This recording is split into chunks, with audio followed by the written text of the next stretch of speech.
Metadite. Yeah, I'm still looking for that game, Rachel.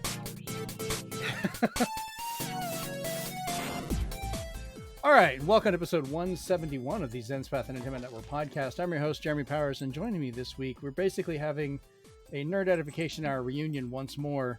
So I have Caleb. Hello. And Rachel. Greetings. For those that still have no idea what I'm talking about, the Nerd Edification Hour was a radio show that Caleb and Rachel used to do that I was on for a while, guesting on or as a part of for a bit. Back at the college radio days. We were not only on the college's AM radio station, but our video content was aired on the local public access station. Yep. Yes. My sister came across it one day and was like, wait, is that Jeremy? Yes. Oh no, I would sometimes get stopped and be like, "Oh, you're the guy. You do the show. You do the nerd show." Oh, I right? would too. Yeah. I'm like, yeah, that's me. That's me. Hi. That's me. Hey, you're I not allowed in did this it. store anymore. That's usually my response. Oh man, so it has been a bit of a busy week. You're telling me. Yeah, no kidding. So we'll go ahead and jump into what we've been doing. Rachel, we will start with you because I know you've been gone for a little bit. Oh, I have. So, I won't really go through all of the stuff that I did last month because boy, it was a lot. But basically, I wasn't available the last 2 weekends in April because I was at a Ren fair. No surprise there. And I went to Dapper Day as well. So, yeah. She was too busy and too important for us. I don't know about important.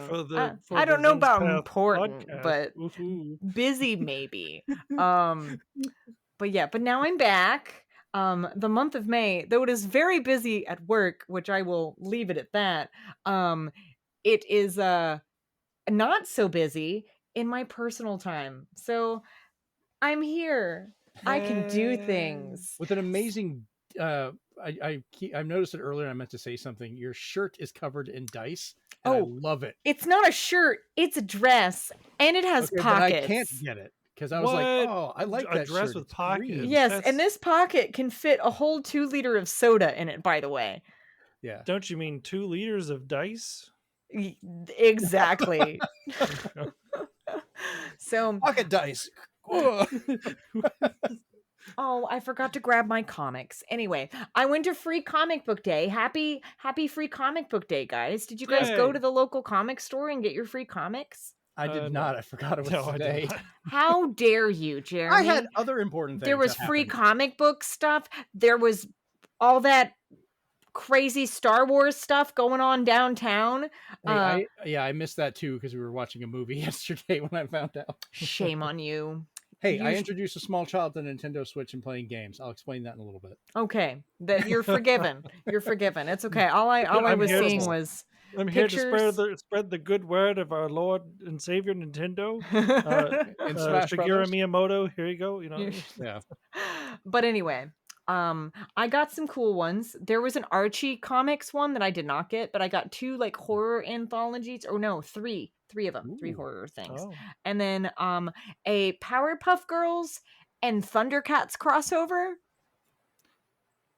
And I want to see that. and then a Tamagotchi one that is, I don't know, maybe based on that game that we're getting with Tamagotchi. I'm not sure. If you Tamagotchi don't feed Plaza the or magazine something. every couple hours, it dies. Like I don't know, but it's I got a couple of them, and then I got because when you have memberships of with comic book stores, you get like freebies every now and then. So I got the next issue of The Mummy comic that came out, and then I also because I had another discount thing available, I got the full Dracula comic set.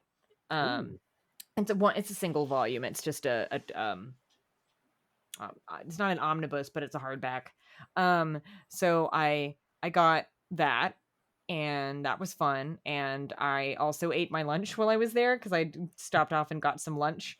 And then a lot of my friends were setting up to teach people Lorcana, which I have played once and I won, but I wasn't like super interested in actually doing the whole like kit and caboodle, because that just seems like a lot of money to me. There's a lot of And people collecting that. Not as bad as Pokemon, but they're up there, like waiting for launches and so forth. Like there's some people that almost fight over it. oh yeah, and they were waiting on they do like a league thing normally at like 2 o'clock at that comic book store, but because it was free comic book day, the owner was like, can you do it at like 4? And everyone was like, okay, yeah, that's fine. And so he was my friend Rich was just there teaching people Lorcana while all the free comic book stuff was going on. And people actually, wanted to learn it, so that was kind of cool. I am paused on Xenoblade Chronicles X Definitive Edition. I'm not very far in. Well, I brought Caleb here to shame you. Listen. I got to the city and I got to the big building and it wouldn't let me in the building. And then I got tired and wanted to go to sleep. And then I had a bunch of other things come up in my life. So, fair enough. Yeah, I know. It just wouldn't let me in the building. I'm probably at the wrong door. I don't know. I'm like, not a whole lot of buildings you can enter.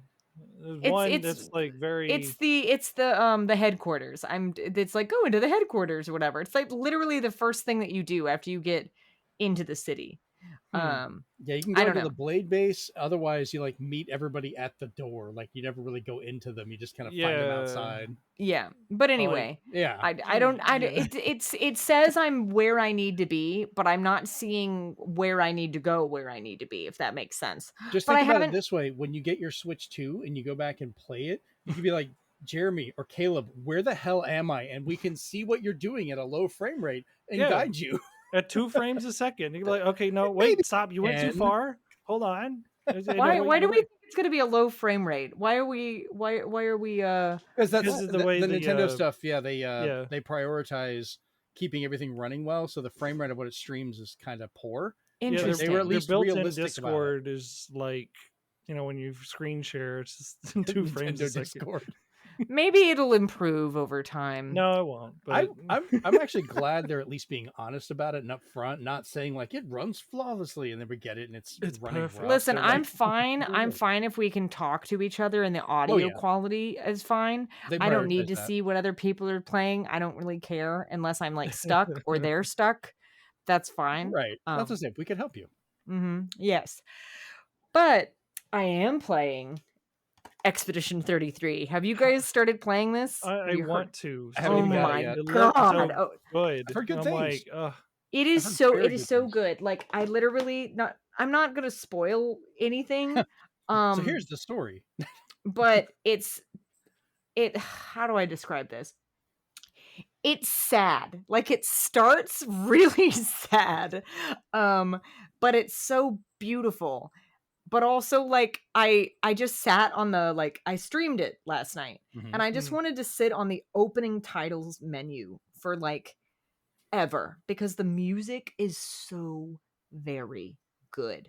And Steven gave me some background last night. They found the composer on SoundCloud. Yeah, I did see a story about that. Yeah, they found him on SoundCloud and he's brilliant. It's amazing. And apparently like the game director of the Expedition 33 and the game director of 100 Line or whatever are constantly sharing each other's games and recommending each other. So I'm just like, are you friends or do you have massive man crushes on each other? Why not both? Or both. Why not? But financially beneficial man crush. Yes, come on. Exactly. But it's such a good game. Like the combat system, when it first came up, I was the UI at the bottom where you choose what you do. I was like, oh, that kind of feels a little Persona-ish. But then it's got the order of sequence and battle, and I was like, oh, that's a little Trails of Cold Steel. But it's just it is so beautiful. Like I will turn a corner and I'll be like, I just want to stare at that for a few minutes.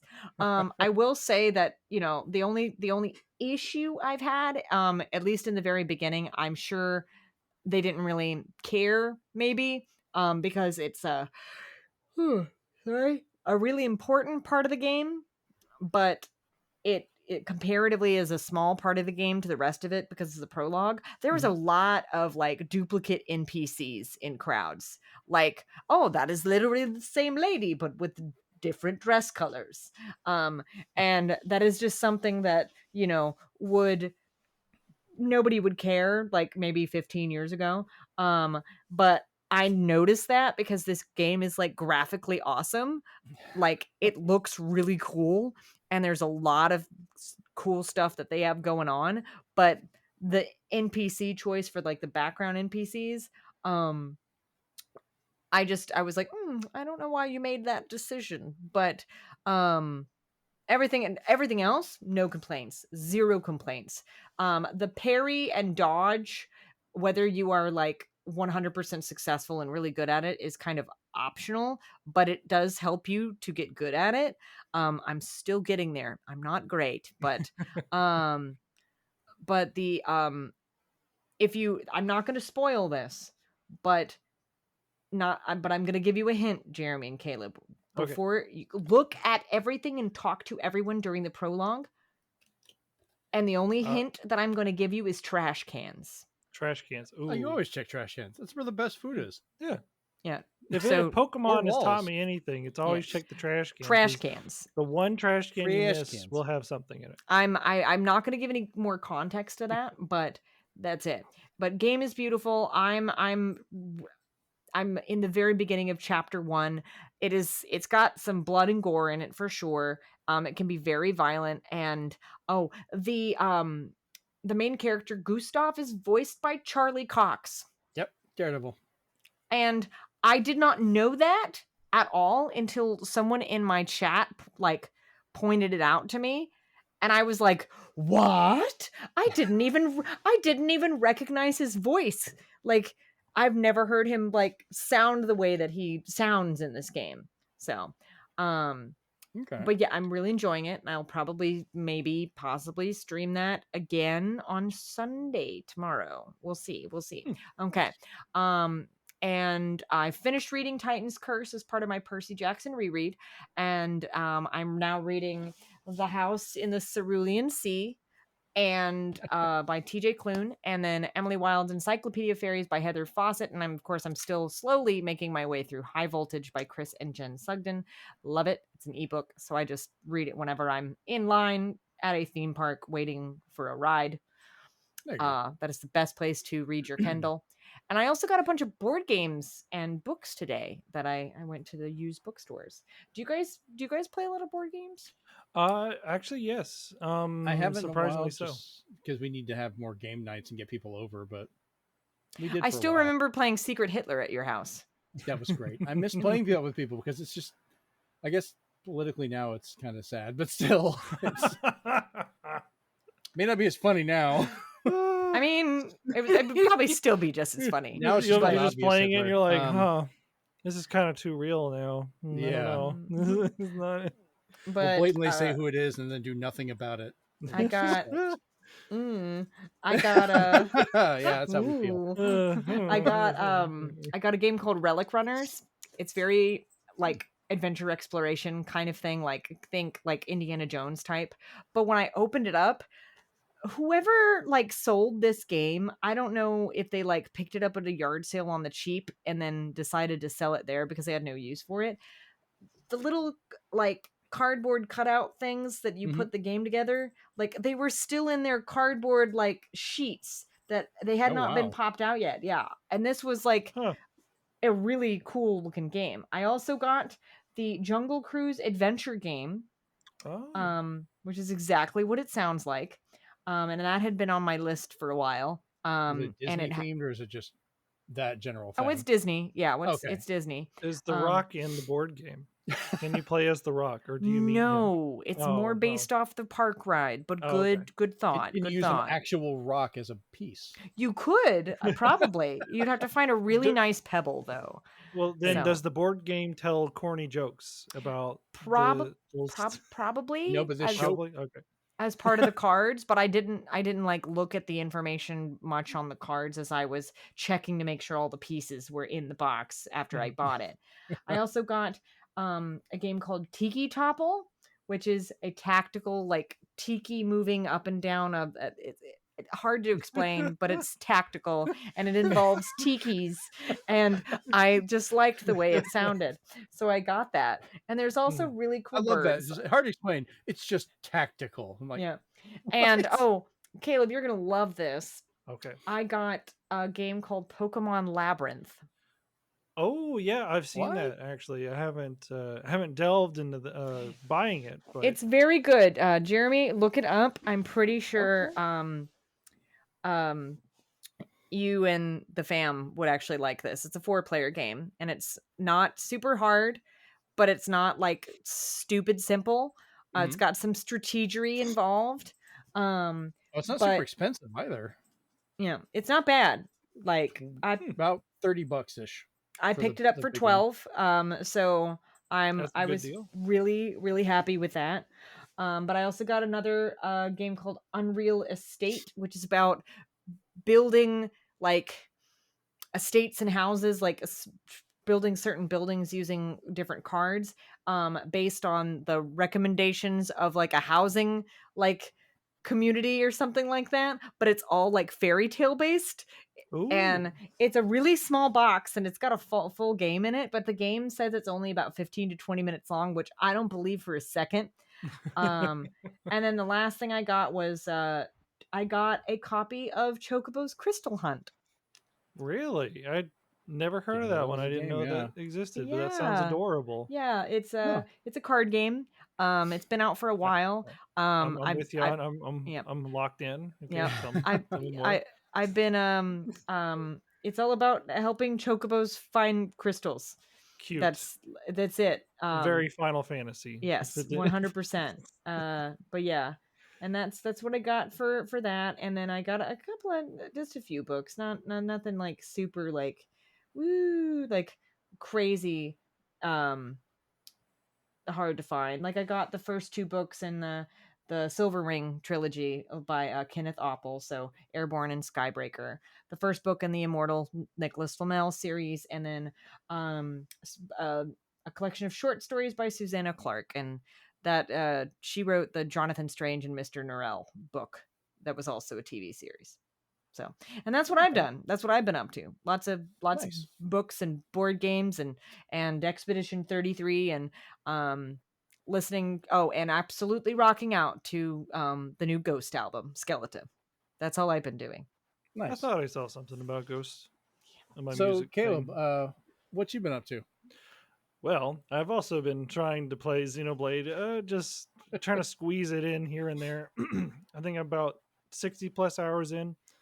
I'm doing a lot better than my first playthrough, funnily enough. I don't know if that's just because I know things or like all the videos I watched to be like, here's what you can. I'm like, okay, yeah, no, that makes sense. So I think I'm like, okay, I'm using the systems in the game more. I'm like broken now. It's great. It's fun time. Liking all the new stuff, like the ease of use of the game. Haven't quite put 90 hours in yet, but we'll get there at some point. The other thing I stopped doing, because I for the longest time, this is what I did, was I stopped playing the online card games. So like I'm so proud of you, because I remember you having your iPad in the radio station playing Hearthstone on commercials. Yep. So stop doing that, because it didn't just stop at Hearthstone, right? Because I got into the Magic one, got into Yu-Gi-Oh, because that came out 2 years ago. Yeah, I know. And then Pokemon was a thing. That Pokemon, there's some Pokemon smartphone doodad thing going on that way. There's TCG Pocket, which is different from Pokemon. I'm getting schooled. TCG Online. Yeah, it's like 2 completely different things. So Pocket You pulled that cord, Rachel.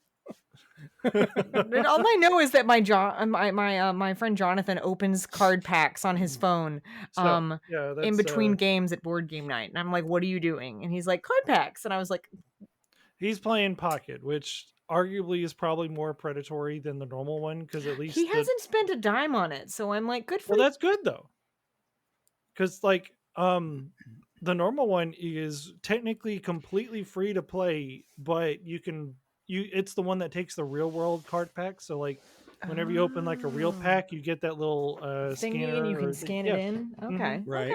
But that's the only way to get like more cards in that game. Versus, or you get like the virtual currency and all that stuff. Like that's all still there, but you need to play or buy card packs. That's how you get. But anyways, and then for a while there was that League of Legends one, the Legends of Runeterra, but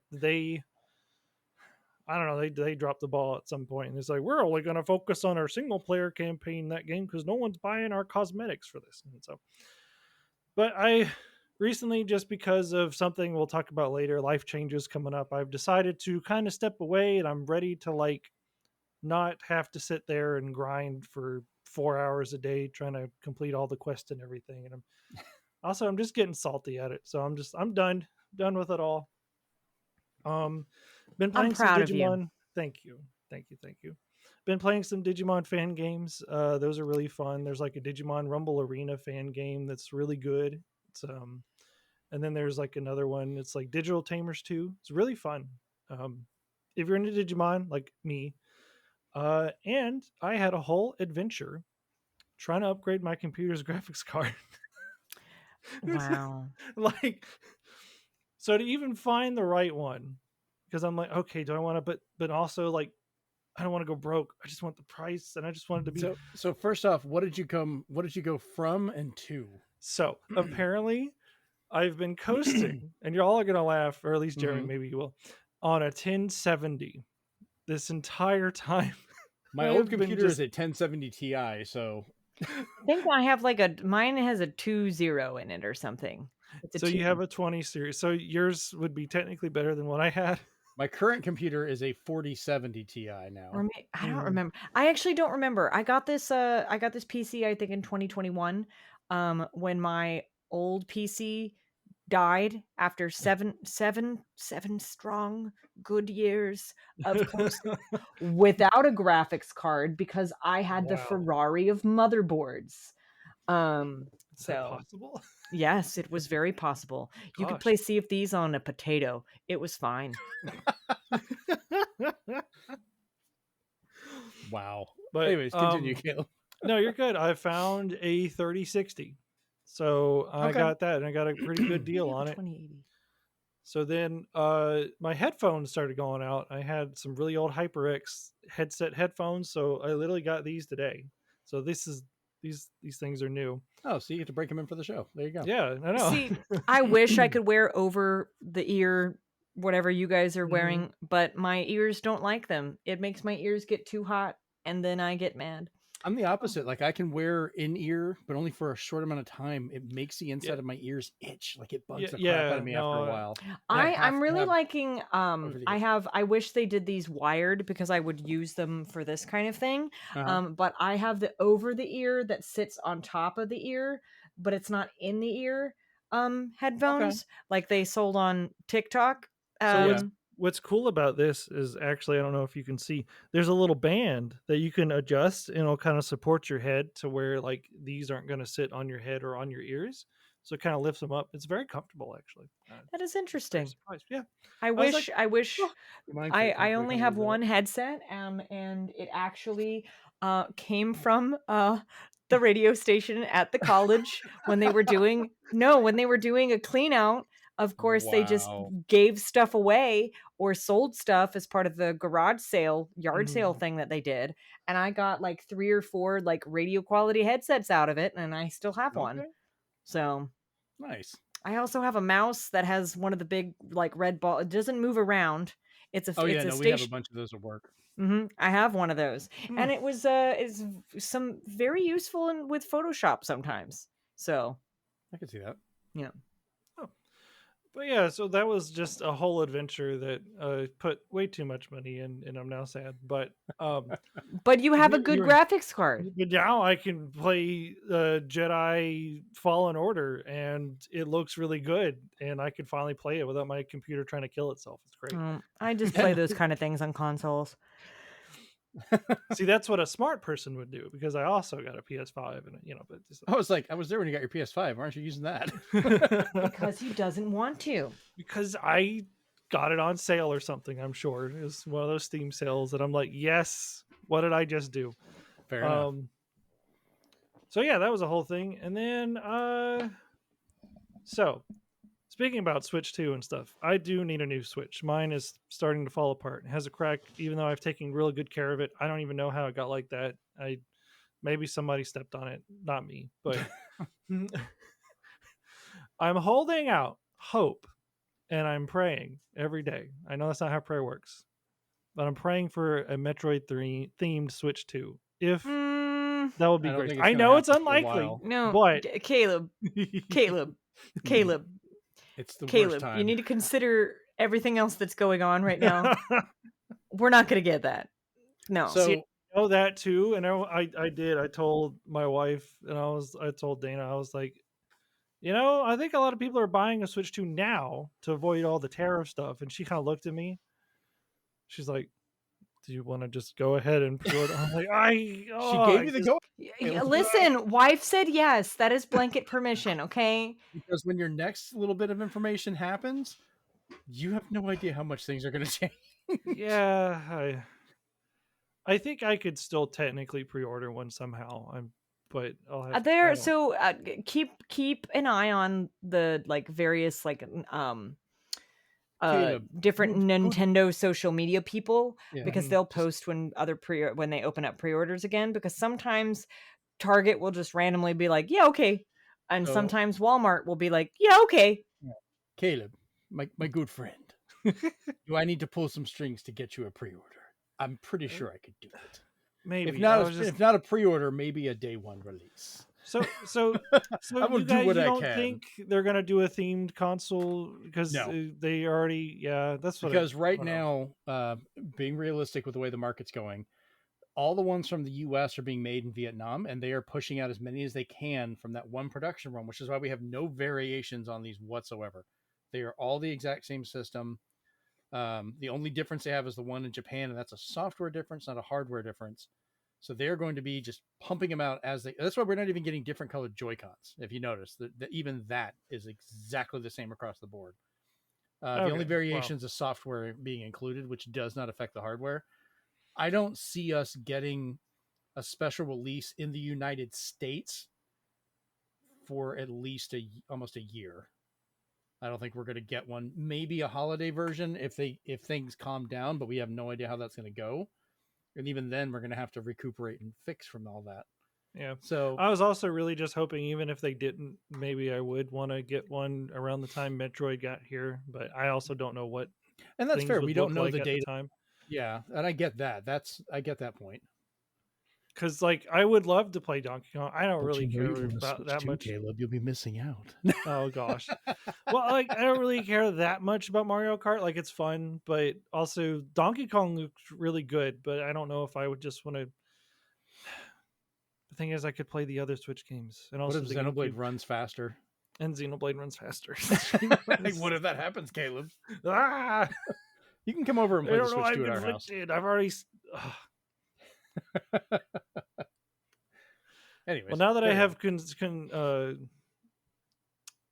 talked to the other experts in my life, then maybe that'll help me make another dedicated decision. Well, also the other life thing I was talking about, the reason why I was talking about giving up playing on online card games, because it was draining the life out of me and my wallet. I'm gonna be a dad soon because Dana's pregnant.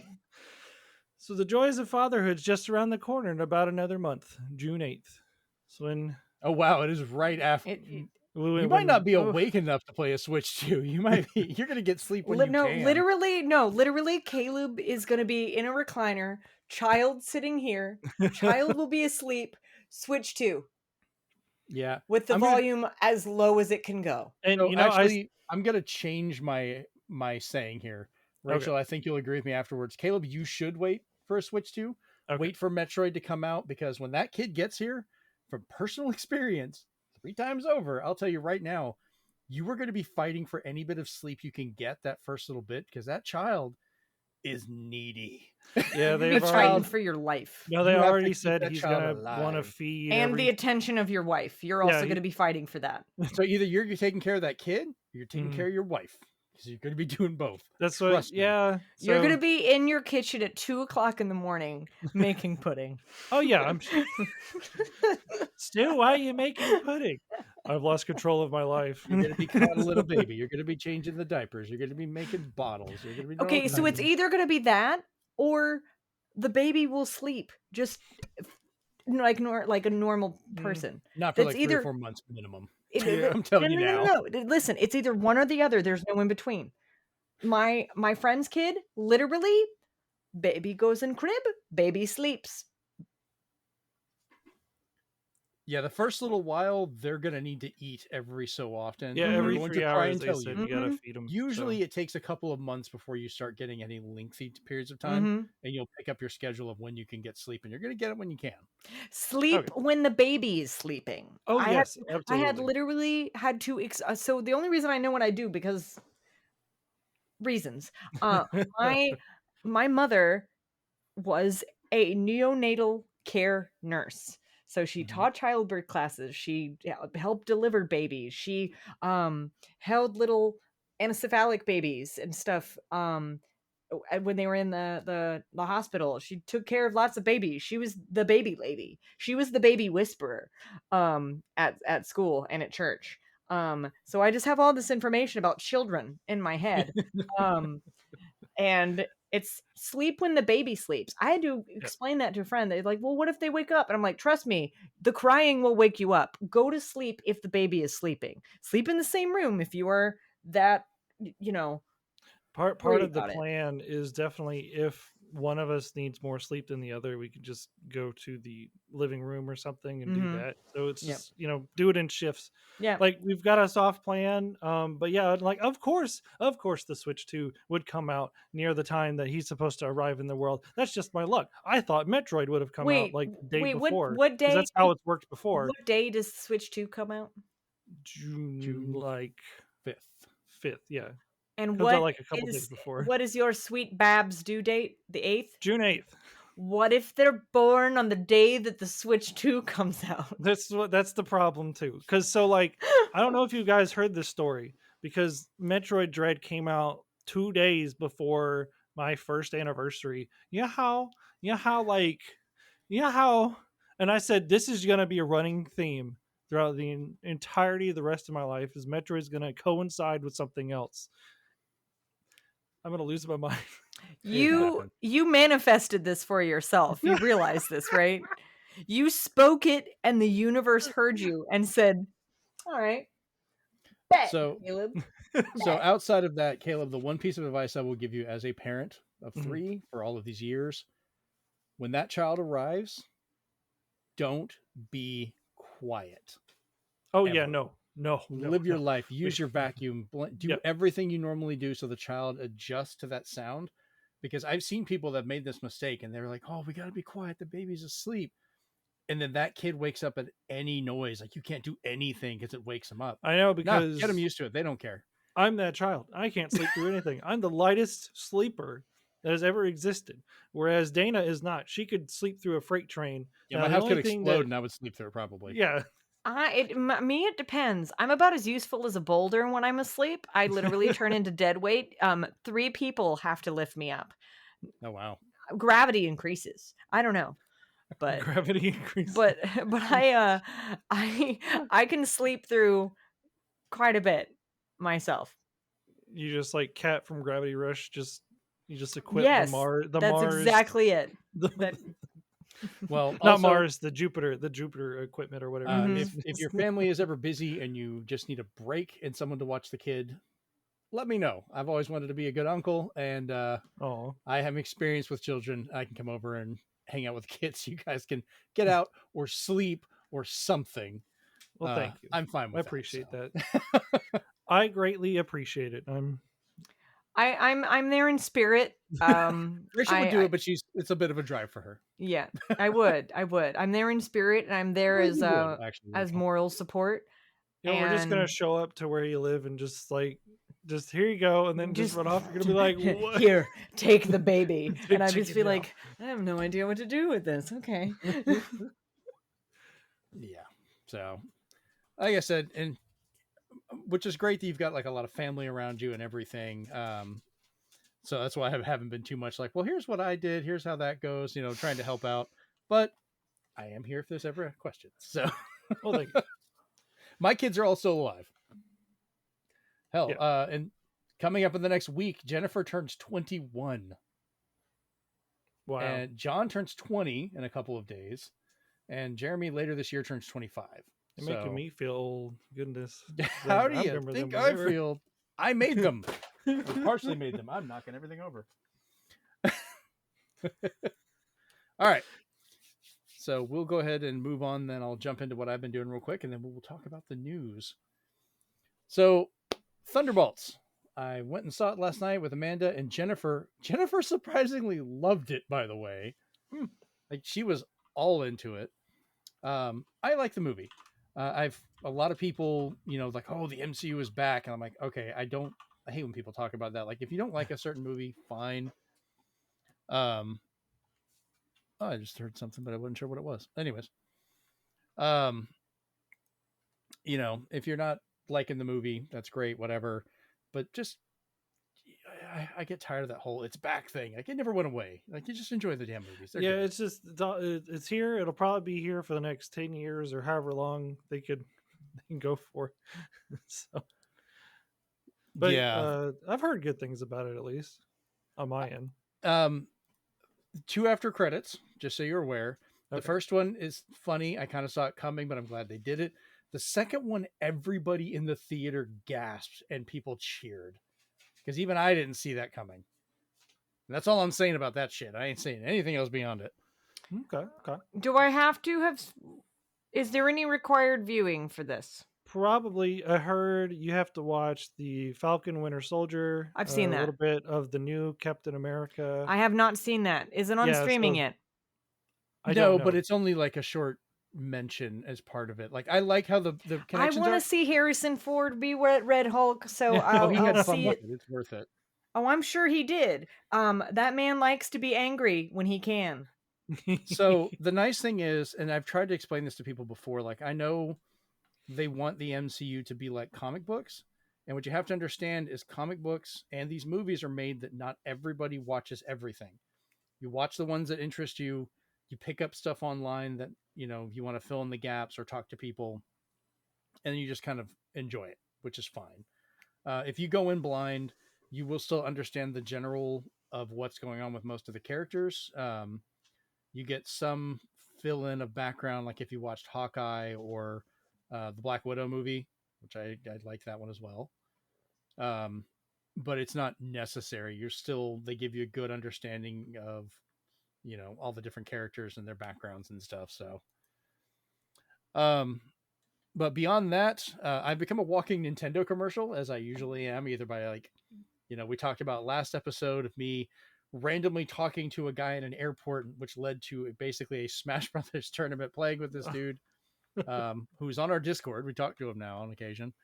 And, now Jennifer, Amanda, and I went to Starbucks this morning so I could work on the show notes. That's become like a Saturday thing for me. And while we were there, Jennifer befriended this kind of smaller, younger kid. Him and his dad are here from Ecuador. Adorable little kid. And him and Jennifer are talking. So I decided, while I'm working on my laptop, let me just pop off the 2 Joy-Cons off my Switch, because I brought it just in case I want to play Xenoblade. Started up Smash Brothers Ultimate, turned it around, gave it to the 2 of them, and they played for like an hour and a half. Played Smash Brothers. They played a couple other games that just happened to have multiplayer on there. I got some pictures of it. It was absolutely adorable. And I will be thankful for the fact that Google is pretty good with translation, because his dad did not speak very good English. Nice guy, but we were typing stuff out on our phones to talk to each other. But it worked. We understood each other. It was great. I love communicating with people like that. I told this story on the show before, when those people from Brazil popped into my chat on my stream, and I was actively translating whatever they were saying in Portuguese into English, and I was trying to like talk back in broken Portuguese. I didn't try and pronounce any of it. I was just like, typed it up. It gave the translation, and I'm just like, here's my phone. And we just type back and forth. Read this, please. Yeah, I'm not even going to try and insult this. adorable little kid though, a little boy named Justin. And I got some pictures of him and Jennifer playing. I posted those online because I thought it was cute. I'll put them on the Discord later, but he had never played a Switch before. So that kid was just like, this is great. Like they're just playing it forever. So yeah, like I said, Nintendo, if you need, marketing, me and Jennifer are here. We'll do some marketing work. Like we'll do it. Trust me, she is one of the biggest Kirby fans ever. I would say I'm big on Metroid, but Caleb is here, and damn it, I win. I literally have a life size. Yeah, go ahead. I have a Metroid right here in the tank. I don't know if anybody's noticed that at all. I did. Yes, it's my favorite thing. Hey, I still have my light up life size Samus helmet in the other room, along with the full Metroid Prime statue, my Dread figure, my original Super Metroid toy, which is the first Metroid one they ever made, my other M Figma, and Caleb probably still has more stuff. But well, I don't think I have quite all of the things, but yeah, but you're a big Metroid fan. You're the one I always contact whenever Metroid stuff happens. Either you or my son. My youngest. I still need a release date, and I'm very salty that they have not given me we don't one. have one. It's like, yep, coming out this year, and I'm like, but when? Tell me, please. But beyond that, I am now 90 hours into Xenoblade Chronicles X Definitive Edition. Rachel, I don't know why this RPG has me still playing it. I don't understand. Your brain chemistry has changed. Playing little bits of forcing yourself to play RPGs in the last year, because you've been playing more RPGs in the last year. I think it has changed your brain chemistry a little bit. So now you find it more palatable and you can focus on it a little bit more. I think you're genuinely engaged. I think a lot of it's the Switch, and I only that's another thing too. Up, play for a little bit, put it down, so I don't burn myself out. And also, I think the mission structure in this game, it's definitely the quality of life from the Wii U one has been ostensibly improved. Significant loading time is basically non-existent, which is great. Because like the ones where you have to find stuff, it's like, go here to find the thing. I'm like, thank you, because holy crap, to find other stuff is like nearly impossible in the Wii U version. Yeah, and I get so many missions automatically done. Like when I go to the mission board and it's like, I'm doing gathering. It's like so many are like, done. Yep, done. Because I've just wandered and picked up stuff. But I'm liking it. I'm finding new twists in the story. It's not so overbearing. I think the biggest thing is if you mess up and you get just destroyed, you just pick back up and you're good. You're not losing hours of time. And I think that's what kills me on a lot of these games. If I mess up and it's like, all right, start over this hour-long boss battle, and I'm like, I don't wanna. But you're right, Rachel. I'm actually managing to find RPGs that I like, which is good. So we will see if that continues on. But I have a Skell. That Skell can fly now, which has also made it interesting because that's expanded it more. And then I found this pair of characters. It's like this anime lady, which doesn't explain any of the other characters, and this big, giant gorilla-looking thing. Yes, I know who you're talking about. Who talks like a kid. Yep. And I'm like, I got them to come back to the city, and I'm like, I don't know what's going on here, but this seems interesting. So that's a whole new one. That was actually earlier today. Yeah, I was going to say they're not new because I remember them in the original version. Yeah. But I do know you have to be at least level 44 before you can do a quest to level add 50 now. But I did find one of the new pilots, the one that's got like the weird big like mask you can wear. Yep. And then I got the Skell that she was testing. Yeah, the new Skell sucks. Really? I don't like it. I got rid of it immediately. I even sold the ones I had that other people were using because you can't change the weapons, you cannot change the armor, so they're non-customizable. I got my ass kicked immediately because they were underpowered. They burn through fuel like crazy, and I'm like, they do that, yeah. And every did they redo the whole Skell thing or something? No. This is a new one they added. It looks cool. Looks amazing. Sucks though. There's like there's a couple, especially in the late game, where you can kind of build them, as it were, but you can't really customize them. But this was the new one, Harasva. I can't even remember the name of it. Yeah. Hrothgar, something like that. Starts with an H. They introduced that one a lot earlier as a new Mhm. one, which I haven't really had any issues with that one. And actually, when you unlock the flight for that one, you actually get the expanded move set with them. So like you get the other weapons and that kind of thing. And it is a Oh. little bit better. So maybe I'll have to go back and try mine again, see if it's any better. Yeah, so there's the level 20 Because version. I'm running a heavy mech, which I like. Yeah. So yeah, no, the heavy mechs are really good. They got more I'm a fuel, very durable. But yeah, with Hrothgar, yeah, there's I can't even remember the name of it. I don't know. I was like, wow, that's cool. I wish I could move these other weapons to other things. Hrothgar Yeah, that Baba. mech. So I'm still enjoying it, and I'll be playing it probably tonight because I don't know if we're doing after games because everyone's kind of got stuff going on right now. Mm-hmm. But I do have a new game to try out and play. I got Shantae Advance from Limited Run Games. This is an actual Game Boy Advance cartridge. So I have to break out my GBA to play it. Yeah. But this was a Shantae game that they made back in the day. They developed it, but were not able to get it published and put out because at the time. So they worked with Limited Run Games with Way Forward and actually released it.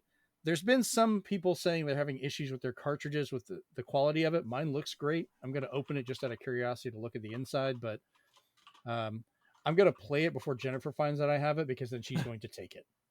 Because Shantae is the other series she loves as much as Kirby. Really? Yeah, I told her when it comes in, I will let her play it. So I'll probably loan her one of my GBA SPs. I think that's the best way to play it. I love the SP. The SP was great. The SP was like peak I console. still have mine. Same. Yeah, I still have a couple of them. They're great. So I still like the form factor of the original. I just wish it had a backlit screen. Because I like that wider form factor. I thought about modding it, but mine's a launch day with the box, and I'm like, I'm not messing with that. You can, and they just the people just sell modded ones too. Like, yeah, but Rachel, you know me, I'm gonna do the mod. I know you are. I know. I want to do the mod. It's fun. All right, so let us dive into the news. We don't really have anything for group chat or anything this week, so let's talk about some stuff. All right, so who wants to spend more money? Because not me. Here is all the stuff people were warned about happening, like we told you it would. So Microsoft has increased the cost of Xbox systems, accessories, and games almost across the board. And like we said before, this is the beginning, not the end. Mm-hmm. Sony has done this in other countries for the third time this generation for the PS5. More than likely, we're going to start seeing it in the US as well. They've tried to avoid that. They've only done it once. But one really sad fact I have to point out, guys, this is the first generation where all three of the systems cost more. They did not go down at all. We have no discounts or price drops on them.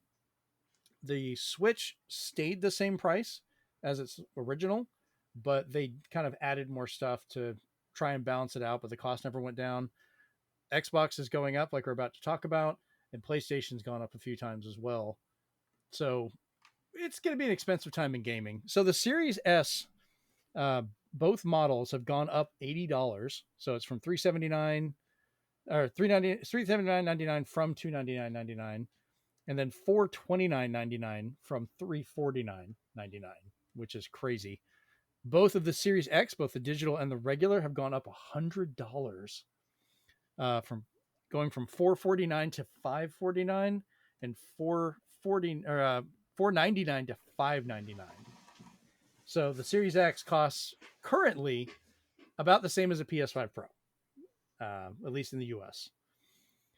The Xbox Series X 2TB Galaxy Edition, which is the one I have that's kind of hard to find, but I really like, that went up $130 from $599 to $729. Yes.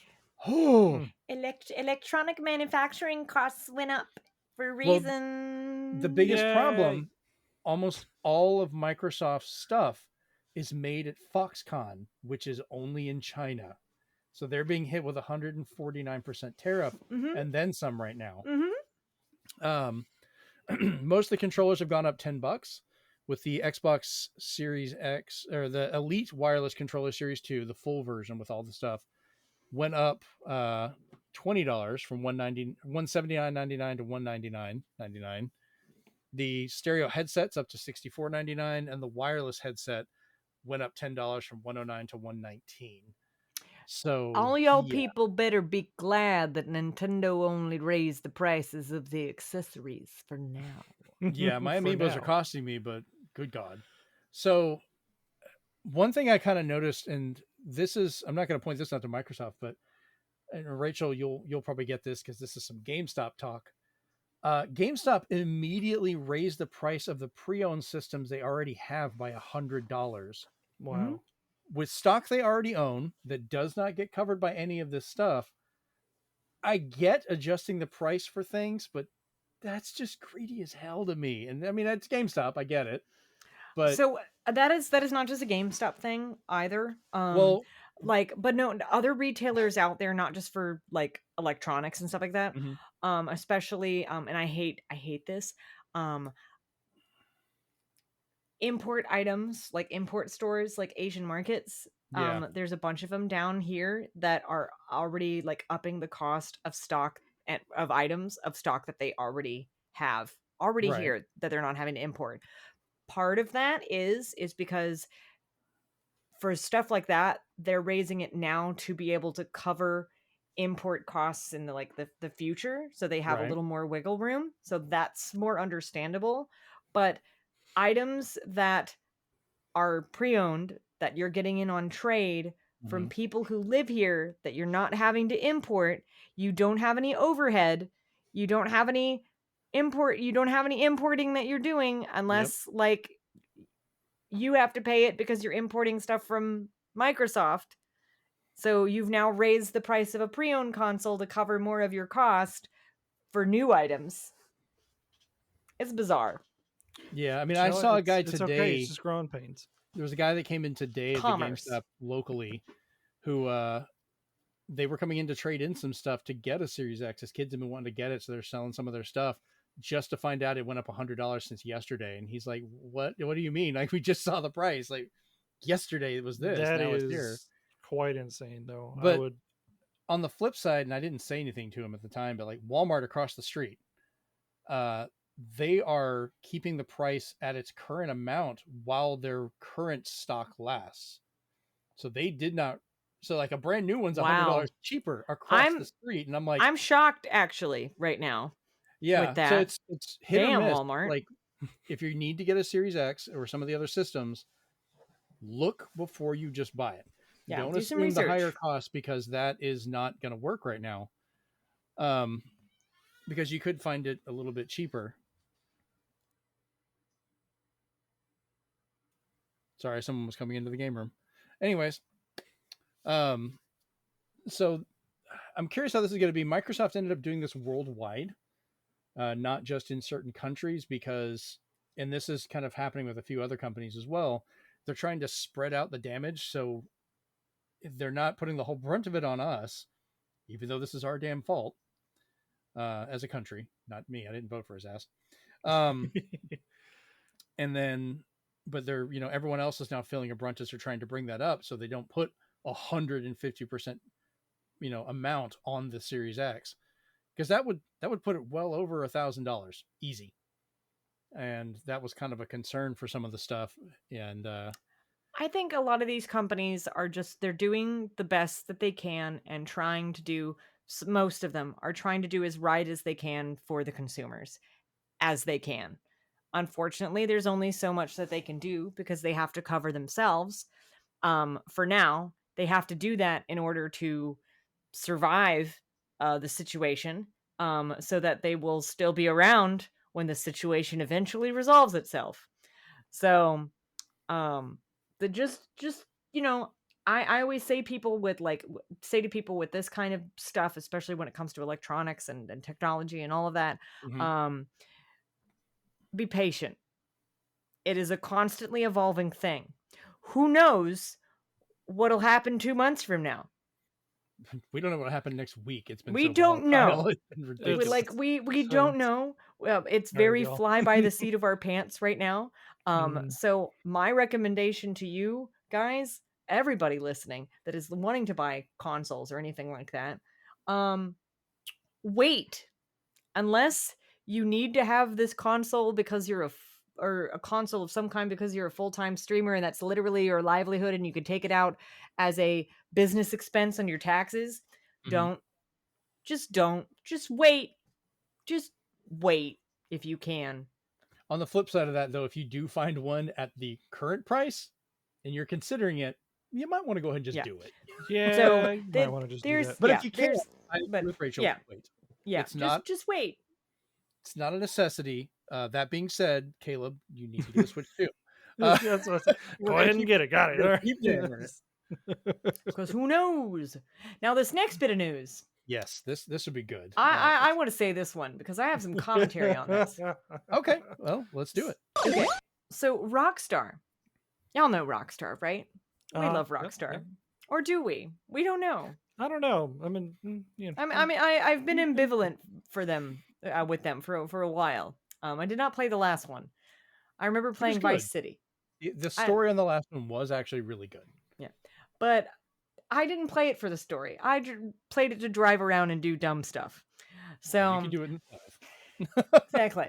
But they've announced that poor Grand Theft Auto 6 has been delayed from a release this year to a release in May of next year, on the 26th to be exact. So they've given us a more specific date, but next year. And they said, we're very sorry that this is later than you expected. The interest and excitement surrounding a new Grand Theft Auto has been truly humbling for our entire team. We want to thank you for your support and your patience as we work to finish the game. With every game we have released, the goal has always been to try and exceed your expectations, and Grand Theft Auto 6 is no exception. We hope you understand that we need this extra time to deliver at the level of quality you expect and deserve. We look forward to sharing more information with you soon. So, here's the thing. I've noticed in the last 2 years, almost every AAA game gets a delay. Those delays are either 3 months, 6 months, or a year. Yeah. That's the interval. Pretty standard. And they all have very similar statements. Here's the thing that I want to recommend to these game developers. When you announce a game, instead of giving a date, not like a solid date or a ballpark like a year, just say coming soon. Literally just say coming soon until you're more comfortable or forced to give a more solid date legally. Just say coming soon. That's going to be my first suggestion. Caleb and I are sitting there both thinking about Metroid going, well, it's 2025. Yeah. I'm literally Metroid, and Yeah. then I'm also thinking about like Silk Song. I'm just like, Oh yeah, Silk Song. Silk Song is like Schrodinger's Schrodinger's release date. Like, is it coming out? Is it even a game? Does it exist? It does exist. Apparently, it's going to show up in a museum or something in Australia. Bizarre, but near the end of the year, I don't. But I also think, guys, I think Rockstar needed more time to Florida-ify Grand Theft Auto 6. They needed more time to put a accurate scale recreation of Panama City in there. I want to know if they're actually going to have a Panama City area. That would be great. I literally, in that trailer that they put out, I messaged one of my friends and I went, that intersection looks familiar. Rachel and Caleb, how badly would you feel and how badly do you want an achievement for jumping off a balcony? In BCB? Ooh! Oh man. Oh man. It's terrible. I think there should be it every year. I think there should be a I think there should be a specialty achievement where you can like prove that you lived there, and then like I don't know, but I think they just needed more time to get the accurate Florida experience in there. Really? It just dawned on me. We're all Floridians, so this is perfect for us to talk about this. Well, I was gonna say I've never really played too many GTAs, but I probably would get this one if it is in the area that I live because Wait, it's that would supposed be to be all of hilarious. Florida. It's the Yeah. whole And I'm like, state. look, here's the unfinished road. This is so accurate. This is great. Here's the Is bridge they keep I-4 working gonna on for be 2 under years. construction? Here's Can Thunder Beach. I go into the theme parks? Oh God, if they make a That'd be mock funny. theme park, Rachel, you are going to be in hog heaven. I'm gonna lose my damn mind if they do. Can I go on the I-75 corridor where it is 6 lanes of traffic and you feel like you're gonna die the entire time? Well, they have toll booths everywhere on the way between spots. Oh yeah, yeah. Will have to you get stop. pulled over if you do not have if you speed on the toll roads and you do not have a toll thingy? You have to go back to your apartment or whatever, and you just have mail. That's like, here, we're charging It's a- you 32 it's cents. a bunch for of toll tolls." charges. Yeah, just Will they toll have a I'm secret? telling you. Will they have a secret zombie mode powered by meth? Is it going to have alligators everywhere? Also powered by meth. and bath Um, salts. And then also, will the crazy 9-mile bridge that goes out to the Keys be in there? And will Ooh. there be broken down cars on the bridge? Can you go to the southernmost point of Key West? Can you then steal a speedboat and try to go to Cuba? As Well, you're they split the driving, game in half by time zones. as you're driving, you just see a broken down truck with like a pet alligator in the back, and they're just waving their flags, just like, yeah. It's like, what is happening? Oh So man. Florida. Oh man. many I'm not things going to we make keep this saying. joke on the air, but I'll send it to you guys later. Oh no. I mean, I've enjoyed GTA games for a while, but I do have to say, I am most excited for this one just because it's this area and what kind of crap would they make fun of? I'm here for the jokes. We're all living in these areas, so we can make fun of it all we want. Oh, I can tell you right now, it's not going to be named that. They'll probably call it something. They might. I wonder if that's why they're doing. Oh wait, his golf course. Ooh. That's all I'm going to say. Holy shit! Oh my god. That wasn't even Okay. related to what you said. That's something else. Anyways, Very would- like 3 dotted lines related. You know what? I would definitely buy it because of that. Just for that. Only that. yeah. There's all I'll do. there's gotta be some references. Like there's Please. gotta I gotta beg you. be. Now, if they So- do all this, and this is the mythical theorized $100 game, are you still going to get it? Oh gosh. Probably. I mean, Yeah, it's me too. listen, I'm a sucker. listen. Let me be honest with you guys here. If it involves my state and it's all of the funny crap, I'm going to get it. You know what? You're right. Just for that, it probably is worth it. You know. Like I hope they have made up college football teams that mock each other. I need references to Florida State and the Gators. Well, they I have to need- make fun of it and change it somehow legally, but it would be like what obvious references would be hilarious. Yes. You know, that's What? probably why they're delaying it a whole year, is because they just got so much material just within the past like couple of months that they said, okay, we have to include You all are of this. correct. We have to do everything. Oh, and I need the state parks to be in the game. That'd be nice, actually. Yeah. We can find And all kinds of weird dolphins. stuff in- We need actual dolphins. No matter what mission or where you're driving, a deer can randomly shoot in front of you. and listen, Be on the and highway, be in the city, be on the towns. Doesn't matter. we need a Deer. mission where we have to go find a Florida panther. You also need a Jesus mission to where you find just washed up drugs on the shore. I'm sure that's gonna be. And a I thing. need them to include Gatorland, but just literally it be Gatorland, and that's be what they- it is called. Panama City Beach, you need to include a mini game that at least in one place is putt-putt golf. And it has to be just absolutely ridiculous putt-putt golf. Vague references to Miracle Strip and Shipwreck Park. I don't know if they'll get to that level, but oh my god, I would be so happy That'd if be they great. did. There has to be a water park in the game. Should there be a bungee jumping mini game? We need all of the kitschy little Florida town feuding stuff, like the 30A business, whatever that the Fort Walton Beach stuff, Gulf Breeze fighting with literally everybody, Pensacola, Pensacola, Destin, Panama City. Yeah, we need that little trilogy of Yeah. yep, cities. Sandestin, which is often forgotten. Yep.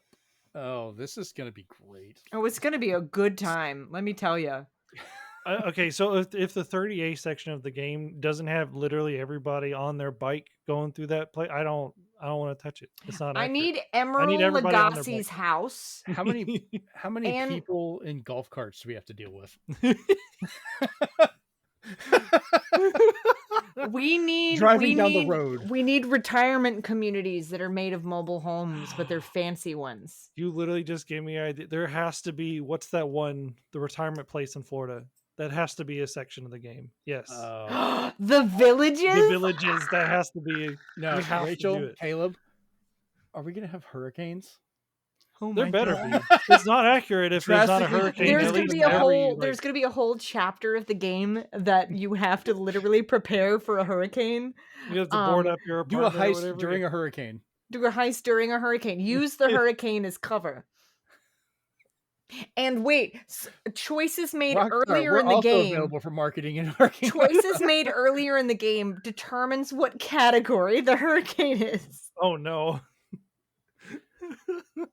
You're actually see the thing is, no one realizes you're actually playing out the entire life of this character. You're young, going through stuff, spring break and so forth, as you get older and trying to build up homes until you get old and go to the retirement home, and that's just you're journeying down Florida. That's The true whole- Florida experience. You live here to die here. But you start in the Panhandle. You just kind of work your way Yeah. down to the Keys, just Florida. slowly And then over you time. and then you Live here, inevitably go die back here. up. Right. Yeah, it's like Florida. Be here, live here, die here. forever. Wow. So yeah, I think this couldn't have gone better for having 3 Floridians talking about this game. Literally, though, if anyone else was on the show with us, They'd would be probably be like, "What are y'all is talking wrong with about? you?" What's going on?" Like, no, this is all accurate, and this is stuff that happens here. We're not even joking. Will there be mosquitoes? Will we have fire Yes. ants? Fire You know ants. what? If you don't get like your health, if your health doesn't drop from getting bit by 100 mosquitoes every 2 seconds, that it's not accurate. I need sand spurs. Are we gonna have raining? We're gonna have rain while it's sunny. Yes. Your food needs to be snatched up by seagulls. I all the need time. violent seagulls and homicidal squirrels. We need to have just random body sweat, just like humidity spikes, and you're just like spots of sweat on you. You go outside, the camera is just covered Dripping. in fog, and you can't see anything. Oh my god. Oh. We've given Rockstar so much material just There's now. gonna be a rhythm game for hammering and putting wood panels on your windows. Yes. Yep. If you miss the rhythm, you break the glass. Oh, and then my favorite minigame is part of the hurricane sequence. Mm. Patching your tires from all the nails. Oh, Yes. Yeah. So If the main character doesn't stand outside in a hurricane, just kind of like standing there watching, drinking a beer or whatever, not accurate. Going out during a hurricane when the eye is passed over to then yell at your neighbor to see if they're alive. I've done that. I've done I that. did that recently. Yeah. I've been sent down the road during the hurricane to get the mailbox where the rain's hitting so hard it stings. My dad sent me out as a kid. Go get the mailbox. And I'm just like, it's a hurricane. I had to run down the road and get it and bring it back. That shit hurt. Oh, anyway. That is okay. This conversation went better than I ever thought it could. I'm going to have to clip this entire conversation and put it as a video on its own. Rockstar Florida experience. Oh, man. Literally, I hope as part of the development of this game, they just put a bunch of Floridian millennials specifically to start, and then slightly older in a What did I say? room Jenna, and just come on. exactly. That's what I said, and older too. So, and literally sat them in a room and went, the Florida experience, go. Oh, we could talk. Oh man. Mhm, mhm. We got plenty of material. So much. Sure. So much material. Yes. All right, let's jump into our next bit. All right, so EA announced that they are closing, or they've already closed 2 early stage incubation projects and around 100 layoffs across Apex Legends and the Star Wars Jedi teams. Both of the canceled games were multiplayer shooters in the works, but one, which hurts the most, was directly in the Titanfall universe, which is a series they have completely ignored, other than Apex Legends being tantamount connected to it. Some of the developers were moved to other projects as they could, but many of them ended up kind of being laid off. Respawn's senior VP of operations, Daniel Suarez, is being advanced to general manager of Respawn and will report directly to Vince Zampanella, who used to be the GM of Respawn and was also a founder of the company. EA told investors that Apex Legends was not headed in the direction that we wanted and hadn't been for a while, when they're working on a major update called Apex 2.0 to drastically change the game, which, I mean, you could have kept people on to do that, I guess. I just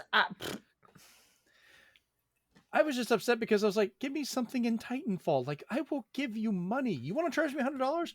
I will pay $100 for a good Titanfall game. I thought people really enjoyed Titanfall too. Why? It is a fantastic game. Give me a Titanfall 2 port on Switch 2. I'll pay full price. I don't care. I'll buy it. I am that guy. I don't care. I have a giant Titanfall statue in my house, for crying out loud. I love that game. So, yeah, I was going to talk with Chase about this. It didn't have season passes or it didn't have microtransactions, Jeremy. You can't. It had, and bear with me here, I know this is kind of weird for games. It was fun. It had fun. It had good story, great graphics, fantastic controls. It was just a good game. You generally make money. It. And that's fine. Because Rachel, sometimes you're weird. Thank you. I know. I think you would enjoy the story of Titanfall. I know it's not really your type of game, but like if they made that into a story for you to watch or something, I think you'd enjoy it. It's so there are games that I like the story of, but I will not play. Like Fallout, for example. I like the story. I like the lore. If I streamed Titanfall 2, I think you would enjoy watching it. I'd probably watch it 100%. Yeah. Oh, because you like good sci-fi, and it's a good science fiction story. I do. Yes. What were you gonna say? Go ahead. Sorry.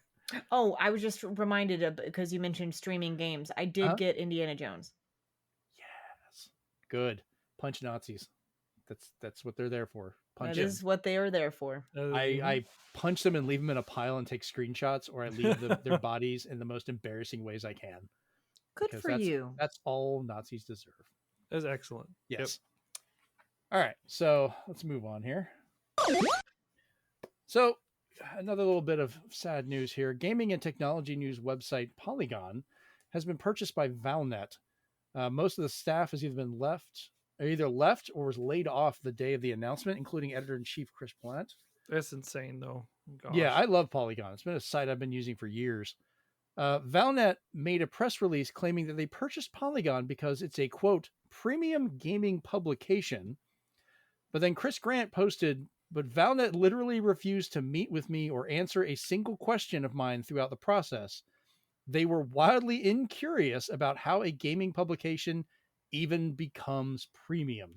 So why did this start? How were they able to purchase them? Was their like parent company or whoever owns them now just wanting to sell because they didn't want to deal? Like what brought this on? They made Vox Media was the owner of Polygon. They were in the family of the Vox Media network. And I guess they came in and just made an offer to buy the website because they wanted the premium name and everything, but then got rid of the people that made it a premium site, which you're just buying the name, but then that doesn't make any sense. Which I know we've seen before. Some companies do that. They will buy it out, gut it just to have that name. And that never goes well. No, I can't it think doesn't. of a single time that's ever gone well. So it's sad. But I mean, it's not unusual for companies to do this, like you said, because they want they want to pick their own writers. They want to pick their own people. They want to pick all of their own things. So that way they know exactly what they're getting, who they're getting, and there's a more measure of control. That's literally just like you buy a YouTube channel or a social media handle. And then again, people will just be like, well, this isn't what I signed up for. And they'll just leave. Yeah, That, that's that exactly doesn't it. make any sense. I mean, I do hope that there is there can be a bizarre success story for this where all of the people that were on staff from Polygon go and do their own thing, like maybe coordinate and start up something. That'd be great. I would love to have that. It was just such a focal point for reading a lot of the news in both gaming and technology, and a lot of the stuff I would see. Especially since I can only trust Kotaku as far as I can throw it, which is not far. And there's a reason they got rid of all comments on that website, because it would not go well if they ever turned them back on again. And then IGN, I don't care. IGN I like some for my own personal reasons, but like they're the only thing left now. Good point. But I'm not super big into a lot of it. But I mean, they did try and ask Jim Bankoff, the Vox Media CEO. Valnut basically said they only dealt with him. That's why they never answered the guy's question about that. But Valnut did state that they want to recruit AAA writers, which is never a good way to refer to people that way. That doesn't make any sense. Yeah, AAA writers and editors, but refuse to answer how many of these would actually be full-time staff or just contractors that they bring in, to just write stuff. So we don't know how consistent these jobs will be or what will be going on with it. So yeah, I mean, pour one out for another lost one. Polygon has fallen. It's sad. Long live Polygon. Yeah. Hopefully, I agree, Rachel. I would love to have them turn around and come back. And like, we got a great resurgent success story with Game Informer. I was shocked. I've signed up for the email announcement of when they're going to start doing actual physical subscriptions again, but they haven't said anything yet. I'm just waiting. I'm like, come on. I had an account. I can't sign it. I don't know that I can sign into my account. But the fact that they brought back almost all their staff too, that's great. I love how they literally screw you guys. We're gonna start this again. Yeah, and they don't have GameStop's oversight now, so they can write what they want and do all that. Yeah, now they don't have to be super biased. I mean, yeah. I'm sure there will be some bias, but Well, bias is kind of different on that one. Like they did try and keep separated from on their editorial side, from the marketing side, from GameStop and everything. But there's always a back and forth on that. But now they no longer have that over their heads, and now they actually have jobs again. That's more important, because they did not for a while, because GameStop just killed it out of the blue. So, all right, let's get on to our little bit of Nintendo news for today. Nintendo news. So, have either of you done the Nintendo Switch firmware update 20.0.0, or as of yesterday, 20.0.1? I haven't turned my Switch on in a week, so no. Okay. Yes, I have. So, yeah. Caleb, now I can kind of understand why you'd be upset, because used to be part of our family plan. And then I was like, Caleb, you're an adult. You should get your own plan, because we have this other kid that we're going to add to ours. Otherwise, you would be able to share my digital games. So I'm like, that's an entire museum worth of games that I could have. Well, it's digital, so Junior's got more games than I do. So they enabled the virtual games cards, which I've been waiting for a while, and they did it on April 30th, almost the 31st, as late as they could get away with. They also had an update to the eShop, which changed it to a red theme, got rid of the little symbols on the E and kind of made it more serious. Yeah, and I was like, oh, it's okay. But it runs faster. Got it. Oh, good. Yeah, it does run smoother now. The eShop is not as bad. And they fixed all of their lists instead of showing the number of units sold, which let a lot of those super cheap games come in and filter it out. Now they have to go by the actual amount that they've made, and it's kind of refined that list a lot more. So we're not seeing so much AI crap and other stuff in there, which is always a good thing, yes, to get rid of that. I know I saw that apparently this nullifies some kind of. I'm sure you were about to talk about it. You know what I'm talking about. Yep, Oh I yes. had to talk about this. It doesn't quite, and I already had some issues with this because amazingly, to no one's surprise, Nintendo did an update that allowed for so much more use of your digital content and sharing amongst family and so forth that of course everyone has to say that's anti-consumer and Nintendo's being greedy, and I'm like, what the hell? Like, so what you're talking about How? was, so originally you could, and you can still do this to a point. I never liked doing this because you could let someone else log into your accounts. You got to give them your username and password, log into their system, make their system the main one so they can play offline, while your account is the secondary one and you can't play your own games unless you're online. So say you lose internet, you can't play your own games. Somebody else has to. And I never liked that because I don't like giving someone else access to my entire account and trusting that they're not going to screw me over. Yeah. I've met too many people in my life that would possibly do that. So I never did that with like the kids or anything. So digital titles, it's part of why I bought so many physical. We can just share them. With the new update, you can now share these games freely with your family plan. And it's not just the games, the digital ones, but it's also DLC, I found out.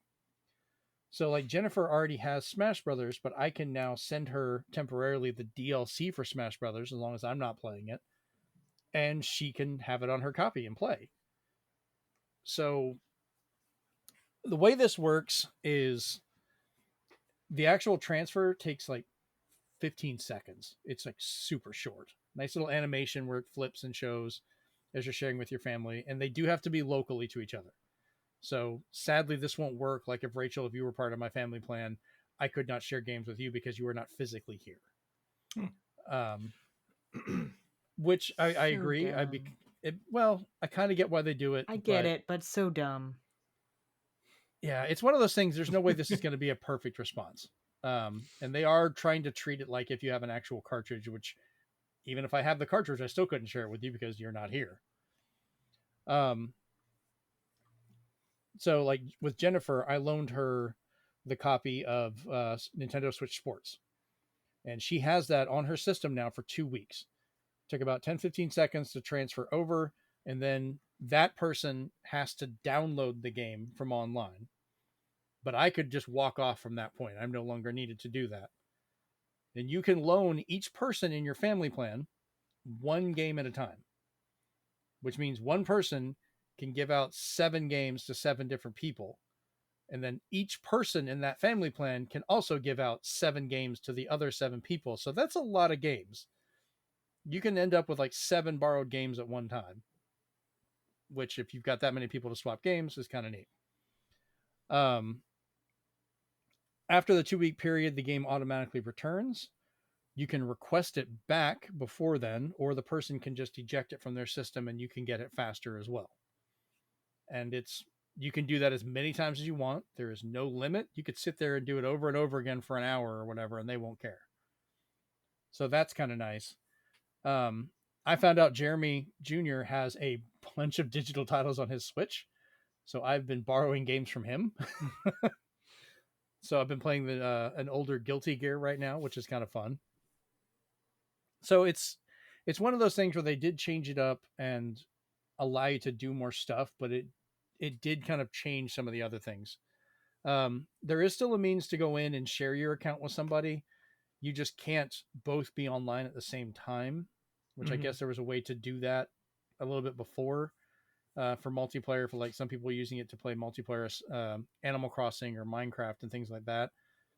That bug that kind of doesn't work now because they switched it to this way. So it's going to be hit or miss for how people use it. Some people think because it doesn't affect them at all that it shouldn't exist at all.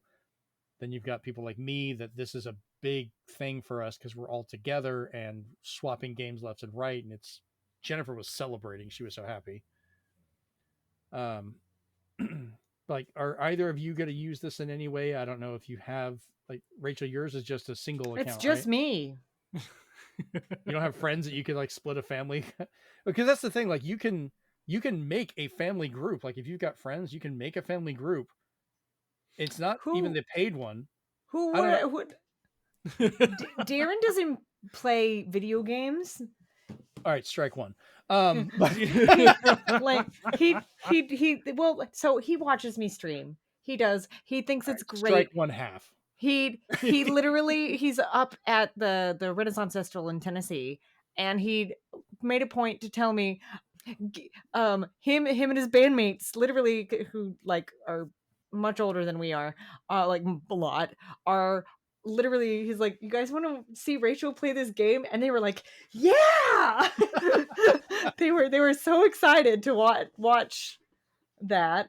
And but I can just info dump and he's just like just happy to hear about it. So nice. That's but good. Okay. it is. It's fine. I'll yeah. accept it for now. Yeah, I but wasn't giving him crap. but no. I think he likes board games. So That's acceptable. That's good. We haven't been in a situation where we could play board games together yet. I But can't say much. Amanda doesn't like playing games much either. So she does And like to read though. So she does a lot.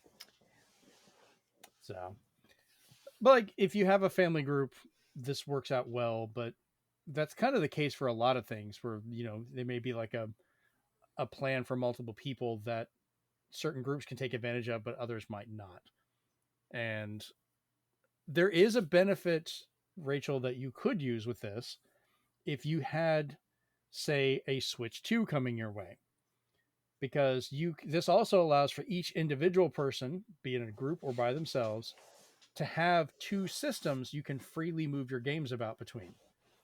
So you could assign, so you can assign your Switch and your Switch 2. I thought about testing it with my Switch and Switch Lite, and I was like, why bother? I'm getting a Switch 2 in a month.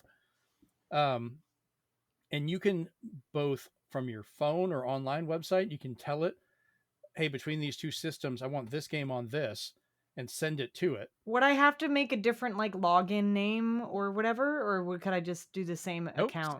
It's your account, but you can now have two consoles registered to you, and then you can say, I want this game. I technically have two Switches. I have the first version of the Switch, and I have the Switch OLED, and I'm gonna have the Switch 2 now. Yeah, you would. So you would pick like your OLED and your Switch 2. Yeah. You could do that. And the cool thing is, like, when you buy a digital title, it now asks you, which system do you want to install it to? You can be like, hey, I want this to be my Switch 2 game, or I want this one on my OLED for this reason. And you can freely move your games about like that. So there's still a good benefit that you might actually use in that case. And it's once you have to verify like once online with the two systems, and then I think you can just freely move them around. Like, you have to download stuff, but I did find when you download a game, that installation stays there. So if you send it back, you still have the download. So if you decide to buy it yourself or put the cartridge in or reborrow it, you don't have to re-download it like some people have tried to claim. It's right there. You're immediately back into it. It's fine. And if you loan a game to somebody, I don't know why Game Explain was trying to say this, your game does not delete. Your download is still there. As soon as you get the license back, you're right back where you were and you're fine. Yeah, that'd be really weird. I think they were making a quick video and he swapped a game he did not have installed that he thought he did. And he's like, it's making me download it again. I could have swore I had this on here. I've done it like 3 or 4 times. And all the games, whether I have them borrowed right now or not, they're still installed on my system. And the games Jennifer borrowed, or the game Jennifer borrowed, still on there. It just, when you click on it, it's like, hey, you've loaned this out to this person. If you want to play it again, you need to get it back or wait this much time. And it shows a little icon at the corner of the cartridge, or the virtual cartridge, to show you the icon of who has the game. So that's kind of neat. So yeah, it's not a bad system. It's just some people are having to get used to it. It looks neat. That's about it for me. It looks neat. I was like, very interesting. It's not for everybody. I understand the concept, and I kind of wish I don't know. I was just thinking, like, man, I wish, like, if you buy one digital copy, you could just transfer it across all the things. But obviously, that's not how that's going to work. So You kind of wishful thinking. can. That's the nice thing about it, though. I know there's a limit of how much hardware they allow it with and stuff. Like you can still put it on other systems. They just give you 2 that you can freely move it about without having to worry about being online, which I think that's the biggest part of it. So you can have 50 switches and have your games on all of them, but 48 of those switches are going to have an internet connection to verify the digital title. Yeah, 2 of them do not. Still kind of wish, though, that they would maybe do like some kind of family bundle type situation to where it's like, I'm going to buy this for the whole family, and sure, it'll be like a little more expensive, but then at least like the rest of your family can just have access to it whenever. But we're not there yet. I understand. It's just wishful thinking, consumer friendly. If one of your switches is a family switch that has other people's accounts on it, you can still make that your second switch and throw the game over there and everyone on that system can play it. Yeah. You're not locked to just those accounts. So that at least is something, and it's working better than some of the other consoles for sharing, kind of work out. Oh yeah, totally. No, yeah, no. This also enabled game share, which right now does absolutely nothing because that's a mode for the Switch 2. But there are games on Switch 2 that can game share to a Switch 1, which will kind of treat it like a Wii U gamepad and stream the game to it. So games that are not made for Switch 1, like Split Fiction, you can play on a Switch 1 via game share because of that, which is kind of interesting. Neat. So, all right, you guys have any other questions on this one before we move on? I know I just word dumped a bunch of stuff, but I was excited. It's kind of neat. So, Rachel, you going to look into the using 2 switches to move your stuff around? You might have to.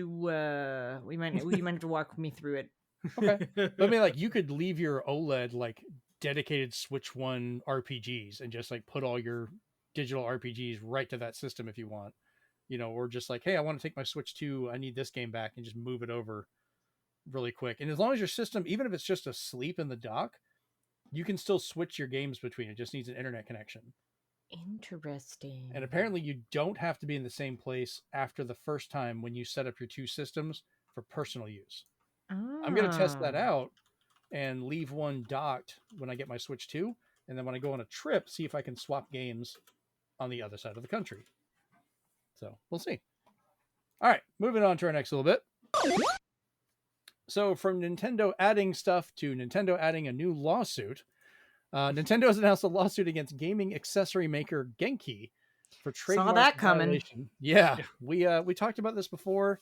This stems from Genki showing off a mock-up of the Switch 2 that they were showing off at CES 2025. They mentioned Genki's CEO, Edward Tsai, personally showing off a 3D printed mock-up and telling different reporters that they had access to an authentic Switch 2, which, they weren't happy about that. Yeah, I don't know who thought that they just would wake up one day and like, you know what, this is a great idea. Well, you know what? I think because Genki has been making accessories and stuff for Nintendo, like with the Switch and stuff for a long time, right? Like comparatively, that's like they're one of their primarily, they were one of their primary like producers of that kind of thing. So maybe Genki was just like, well, they can't hurt us. They need us. Clearly, they don't. Yep.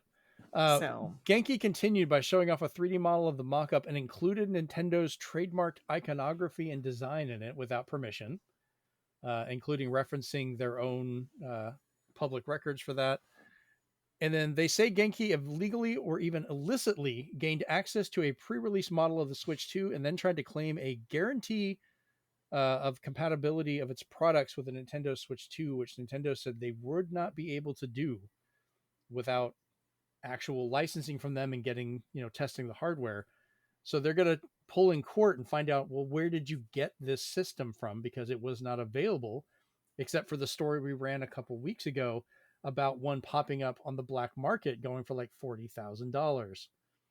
So did they illicitly steal a system or get an employee to do that? Or did they purchase one off the black market, which is all no-nos in regards to trademark Yeah, that's and copyright. So I mean, this is a way for if they got it from an employee, either current or now former, this is a way for Nintendo to basically get that information from them on who did that, if anybody did that.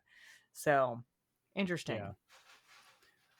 Because they were like, Nintendo was planning on showing their stuff, and then they were just like, here's everything. Like, they were going on TV and showing it off, and they even included pictures from articles from like IGN and other stuff that showed the mock-up where they were measuring it, and they're talking about how this is official size. And yeah, Genki really should have known better on this one. Like, they didn't have a single lawyer on staff, I think. Yeah. Wouldn't have been my first choice personally, but yeah, I get it. Like, people do consider, and Nintendo is kind of litigious. I will definitely give you that. I kind of think this is a rightful one, though. I don't know. What's your thoughts on that one, Rachel? Oh God. I have so many thoughts on Genki and that whole situation, other than, are you dumb? Which they are. And I saw this coming from a mile away. As soon as like we started talking about it months and months ago, when we knew that they did the thing, I literally was like, well, they're gone. They're done. We're not going to see anything from them anymore. No more Genki products. Goodbye. Yep. Yeah, interesting. All right, so let's jump over to the speed run. So, modders have created a 12-player co-op mode in Warhammer 40k Space Marine 2 with the developers' blessings, and are now working on raid-style missions with bosses that hit like trucks. Oh. A group of 3 Space Marines in this game already feels kind of overpowered because they're basically walking tanks. So 12 of them just seems ridiculous, and probably why they need to have bosses that hit this hard, because you're going to just tear through everything with chainswords. I don't know. Yeah. So I'm looking forward to that mod. I absolutely love that game. Chase, Steven, and I play this a good bit. Next up, the Nintendo GameCube controller for Nintendo Switch Online will go on sale in the US on May 8th, shortly after this episode comes out. So next week. Oh. May 8th to the 12th, it will be limited to early purchase access invitation recipients only. So if you get the email saying, hey, you can buy a Nintendo Switch 2 from Nintendo, then you will also be able to purchase the GameCube controller. So if I end up getting that email, Remy buys the Switch 2, I'm going to buy the GameCube controller. And then starting 5/13, it will be available for Nintendo Switch Online membership holders only, which is the case for the other Nintendo Switch Online controllers. Yeah. You have to have that in order to buy it. So, are either of you going to get the GameCube controller either now or at some point? I probably will. This might be the only one that I get. I didn't get the other ones. The N64 one's surprisingly good. I bought 2 of them. They're actually cool. Yeah. I mean, are they still available? Probably not. Yeah. Oh. You can still... They generally come back. I don't know if the price has gone up on them at all. But I think you can get... I don't know if you can get the NES ones, but... I'll have to look into that. The only one I didn't buy was the Genesis, because in the US, they only gave us the 3-button version. And I was like, give me the 6-button and I'll buy it. Like, I don't want 3 buttons. That's stupid. Yeah, I don't know if I will. I've never really gotten one of these before, one of the controllers, but I mean, it is the GameCube. That was my main era. Yeah. It's I don't know, maybe. It's cool and I like it. Keep in mind, if you have either the Wii U or the Switch USB adapter for GameCube and an actual GameCube controller, it works exactly the same. Oh, well, you then can no. still then use I still have that. So, I'll just do that. I like having the wireless controller, and it has like the chat button and all the other stuff on there. But if you just want a legit GameCube controller and that is an option, you've already got it. So noted. Noted. That's the fastest I think we've seen Caleb go from, I want that. No, never mind. I don't need it now. You know what? No. It's like, you know what? You know what? I'll buy it. It'll be good for the economy. Yeah, I'll save that money. Buy diapers. Yeah. That decision is going to come up at least once, if not a lot. All right, so let's jump. Or you just message one of us and go, should I buy this? And then we answer the question for you. Yes. Everybody I ask always says, yes, go ahead and buy it. I'm like, no, you're supposed to help keep me responsible. How am I? I've already gone through my kids. It's time for you to learn. I don't have that. Yeah, Rachel's just like, problem. I just spend Rachel's money when like, I want to. I'm the cool aunt. I am the cool aunt. Want. I am the cool aunt. If you want me to be your children's cool aunt, just ask Jeremy. I just send him pictures of Kirby stuff going, does Jen want this? And I'm immediately going, I will not financially recover from this. I'd also like to thank the both of you for pronouncing aunt correctly. Oh. So the way I pronounce aunt, if I say aunt or aunt, depends on the name that comes after. Yeah. Oh, okay. That is. Yeah. So I would say Aunt Susan, or Aunt Pat, but I would go Aunt Becky. So it all depends, because Aunt Susan sounds weird. Aunt Pat sounds weird to me. Yeah, it's like versus like if I say cool aunt, versus like Aunt Becky. See, yeah, that's different. It all depends on the name that comes after it. Yep. Okay. For me, it's always been aunt, but with Amanda, it's always aunt. So it is, I'm air quoting the hell out of this, a long-term argument with her and I. It's an ongoing joke. You know what? Point. When Steven listens to this, he's going to bring up pronunciations again, isn't he? He's going to. Yeah. Absolutely. Caleb, there's an entire thing on this show about how I will mispronounce a lot of things. And it's it's kind of sad, actually. It's not always a mispronunciation either. Sometimes it's just a regional dialect thing. Honestly, I would really dumb read. If anybody was really particular about it, I'd probably do it on purpose just to get a rise out of them at that point. That is such a man thing. I have heard so much. Oh my God. Why do you boys do this? It's I mean, funny. I sometimes do it, but not as often as you fellas do. Wow. Oh, Caleb, guess what? That's such a dad thing. I know. Oh, you're available for dad jokes now. That is such a dad thing. You're going to do that to your child. I hope you know. I expect good dad jokes from you. I think at the baby shower, I got like a whole book with dad jokes in them. That's the last Christmas gift that my mother got my father was a book of dad jokes. Oh, that's great. It's sitting on his bedside table, and he occasionally looks at it and reads it. And he'll come in. He'll come in every now and then and be like, and he'll just tell me one of the dad jokes, and I'm like, all right. Okay, that's about the response you should have. Oh, yeah, I'm like, thank you for that. Why? Oh no. All right, let's move on to the big question this week. Here we go. So with Microsoft moving towards select titles going to an $80 price point, and Sony likely following suit soon, some are trying to blame this on Nintendo after they announced Mario Kart World's price of $80. Do you feel that this is Nintendo's fault for broaching that price, or do you feel this was something in the works or even inevitable in the long run as development costs increase, along with other outside tariffs factors? Rachel, I'll let you start. I think Nintendo, to their point, the game is massive.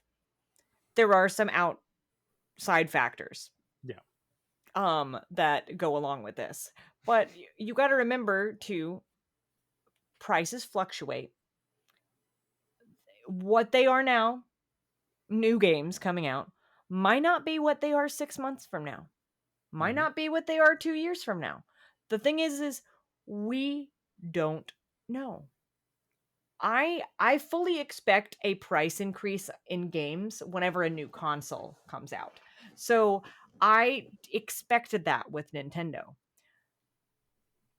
Microsoft raising the price of the games for their current console, not a new one they have coming out, but a current console.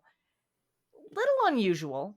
But once again, there are outside factors. I'd like to remind a lot of people, though, that most DVDs and disc production, printing, and all of that does not occur in China. it occurs in Mexico. Yep. Media production, like the physical media, CDs, DVDs, Blu-rays, all those, the discs, the pressing 90% of the time occurs in Mexico. So some of these price increases, and this is just coming from some experience I have that I will not go into detail about. A lot of times, prices are raised on other products to cover other things that are kind of in the same cone. So they can justify raising the price of one type of item to then cover another type of item in that same kind of cone. So they don't have to raise the price of the more expensive item. That is what I think Nintendo has kind of done with this situation where they've raised the prices of the accessories. Now, that's not Yep. to say that the Switch 2 won't go up in price. Yeah. We don't know. We can't predict that yet. And they have kind of, made the decision probably to make the games a little more expensive, make the accessories a little more expensive to cover themselves so they don't have to raise the price of the Switch 2 right away. I don't know what Microsoft is doing. Maybe that is what they're doing. They're preemptively raising the prices to those kind of things to cover themselves for future costs. I can see that from a business standpoint making sense. But I can also understand people being a little annoyed because $80 is a lot for a game. It is. Close to $80. 100. Close to 100. I remember when you could get like a special edition or even a collector's edition for $79.99. And here we are in 2025. Need I say more? All right. Caleb, what about you? Well, back in my day, games used to cost $60. I don't know where the $80 are coming from. But anyways, I can see how people would blame Nintendo, and I'm sure this was a decision that was mulled over for a period of time. I don't really know how business stuff works, but I can assume, because they've talked about it before, that companies have been talking about raising game prices for quite a long time behind the scenes, just because of the way production and the bloatedness of everything. Like AAA is more like quadruple A now because of how much money, like $200 million, gets poured into a single game that fails. But anyways, like, I can see where they're coming from. $80 is quite a lot to ask, and 70 just seems more reasonable to me. I don't know. It definitely will be like, you'll have to really sit there and kind of decide what game, if you don't just have that disposable income, or if you're that one person that only buys 2 games a year, you're really going to have to kind of sit there and figure out, okay, which one do I want to get? I can't get one every month. Right. Probably can get one every other month, at this point. Or maybe they'll just play more indie games at that point, because indie games, their prices are, between 15, 10, sometimes dollars, or $30, 40, however much. It just, I don't know, I guess it depends on what you want to put out there for your product. Right. I probably wouldn't, I'm not necessarily mad at Nintendo, like, for $80. It is kind of crazy, but it was kind of a shock. It's like, okay, I expected 70, but 80 is like, wow. That's why, like, and the only thing with Nintendo I can see specifically, like, them raising their prices, is their games hardly go on sale. Yeah. With their Like, hardly first party ever. stuff, absolutely. And hold the their only time it value. does, and the only time it does go on sale is like years later, and it's on deep discount on Amazon or whatever. Yeah. So now, yeah, I don't know what Xbox is thinking, because the games that are out there right now shouldn't even be raised. But like Rachel said, they're probably just covering for other stuff. So Right. And then one thing to point out, like when I say that the game's going up to 80, just like with Mario Kart, it's not every game. No. Mhm. It will be, I think they're talking about like some of the first party bigger titles will be that, but there'll still be a variable of it. Yeah. And that's the case for Nintendo as well. And I figure that's going to end up being the case for Sony too when they release something that's not a re-release. Maybe it'll cost $80 as well. Yeah, I'm wondering, will this create like a wild west? Because if like GTA comes out next year and that's like $100 or 120, however much, is this just going to be the wild west of gaming where we're just like throwing darts at prices, or we're just, Well, you know, it'll be interesting. I'm interested to see where it all goes, but obviously it's gonna the higher prices, will probably just make people think about what games to buy more instead of buying all of them.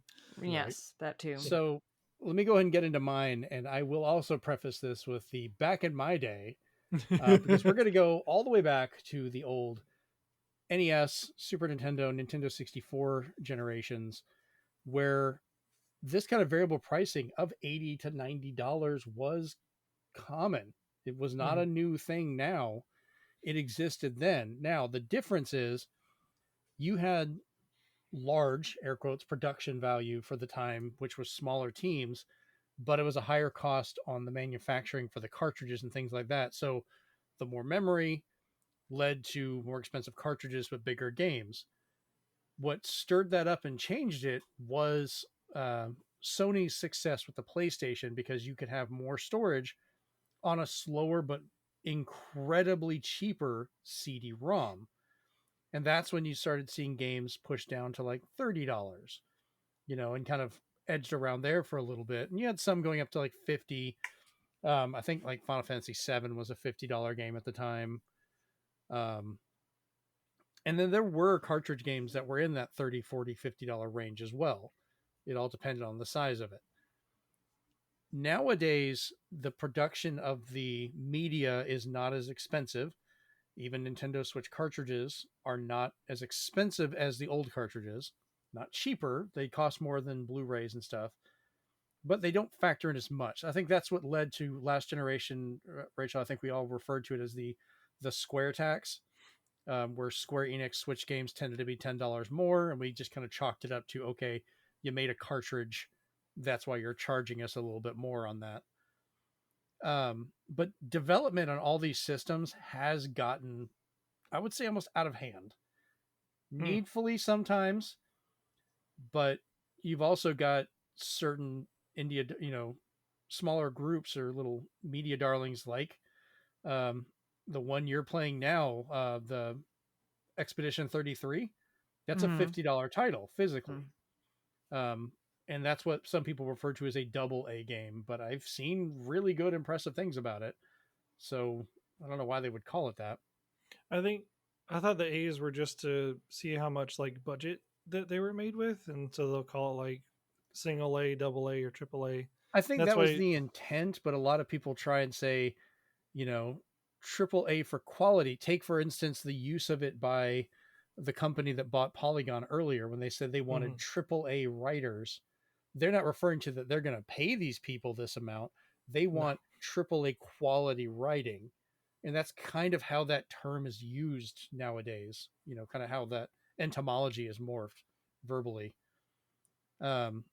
So like Mario Kart World, I would say, is a triple A game. It's a large development, high quality, big game. I have a little bit of faith in why it would be $80. I think Microsoft, if they charge $80 for Fable, I think that'll be justified. I may not like it, but that looks to be a big, high quality production game that's going to have a bunch of really good voice actors and a lot of good animation and effects and story and stuff. And then you've got smaller games that will hopefully fill in that space at a cheaper cost. And as you stated before, Caleb, indie developers are really going to fill in that space. And I think they're going to have a new importance for how they do stuff. And I think we're going to end up seeing kind of a renaissance of indie digital only titles to try and keep that cost down as the cost of physical media inflates outside of it. Yeah, The other 'cause- thing is Mhm. like indie developers, you've upgraded your computer to the 3060. Rachel, I think you're running a 20 series, like you said, or you believe so. 26 something. I don't know. 2060 probably, yeah. Well, I think that's what my son's using in his. I have no idea. But you're still both well within the market of really enjoying a good indie game.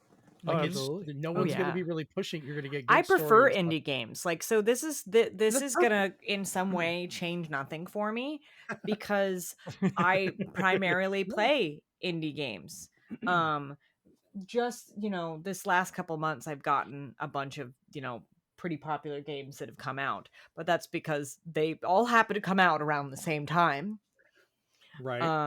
Yeah. But once the games that I want for the Switch 2 are out, which I'll be honest, there's only 2 that I really want to play right now. 3 That's fair. if you count Hyrule Warriors whatever thing that is. Yeah, I can't. Oh yeah. Yeah. I'm ready looking for forward it to that. though. I'm Yeah. like, yes, Like another one. those are the 3 right off the top of my head that I'm like, okay, I will definitely play. Yeah, I have 6 games I'm getting launch day.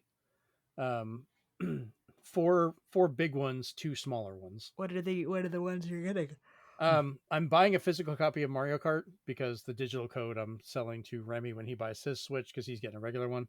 Mhm. Yakuza 0 because I want to Hmm. play that with Steven and Chase and I really want to Mhm, enjoy it on there. Cyberpunk 2077. I am so stupidly excited for that. I've seen the updated version of it and it's running so damn well. And I I'm should still get Yakuza shocked. 0 because that's I like am technically the first one, right? kind of, yeah. I think it's Kawaii or something like that, but yeah, it's still a good starting point. Cyberpunk, I'm honestly shocked they're not charging more. It's only I think a $60-$70 game. I think it they're deciding to keep the cost low so it makes them look better. Yeah, I mean Which they've 'cause already made their money and then some off that game, so they can Yeah. afford to do that. Well, they're making it's all on cartridge with all Mhm. the DLC. CD Projekt Red themselves are handling the port, so it looks and runs fantastic. They're adding in like options for motion control with the swords that they just coyly dropped on the last video, and I was like, "What?" Stuff like that. And then I'm also getting Street Fighter 6 years 1+2 because I wanted to get the rest of the fighters. I like Mhm. having it portable. I can still play crossplay with the guys, so that's great.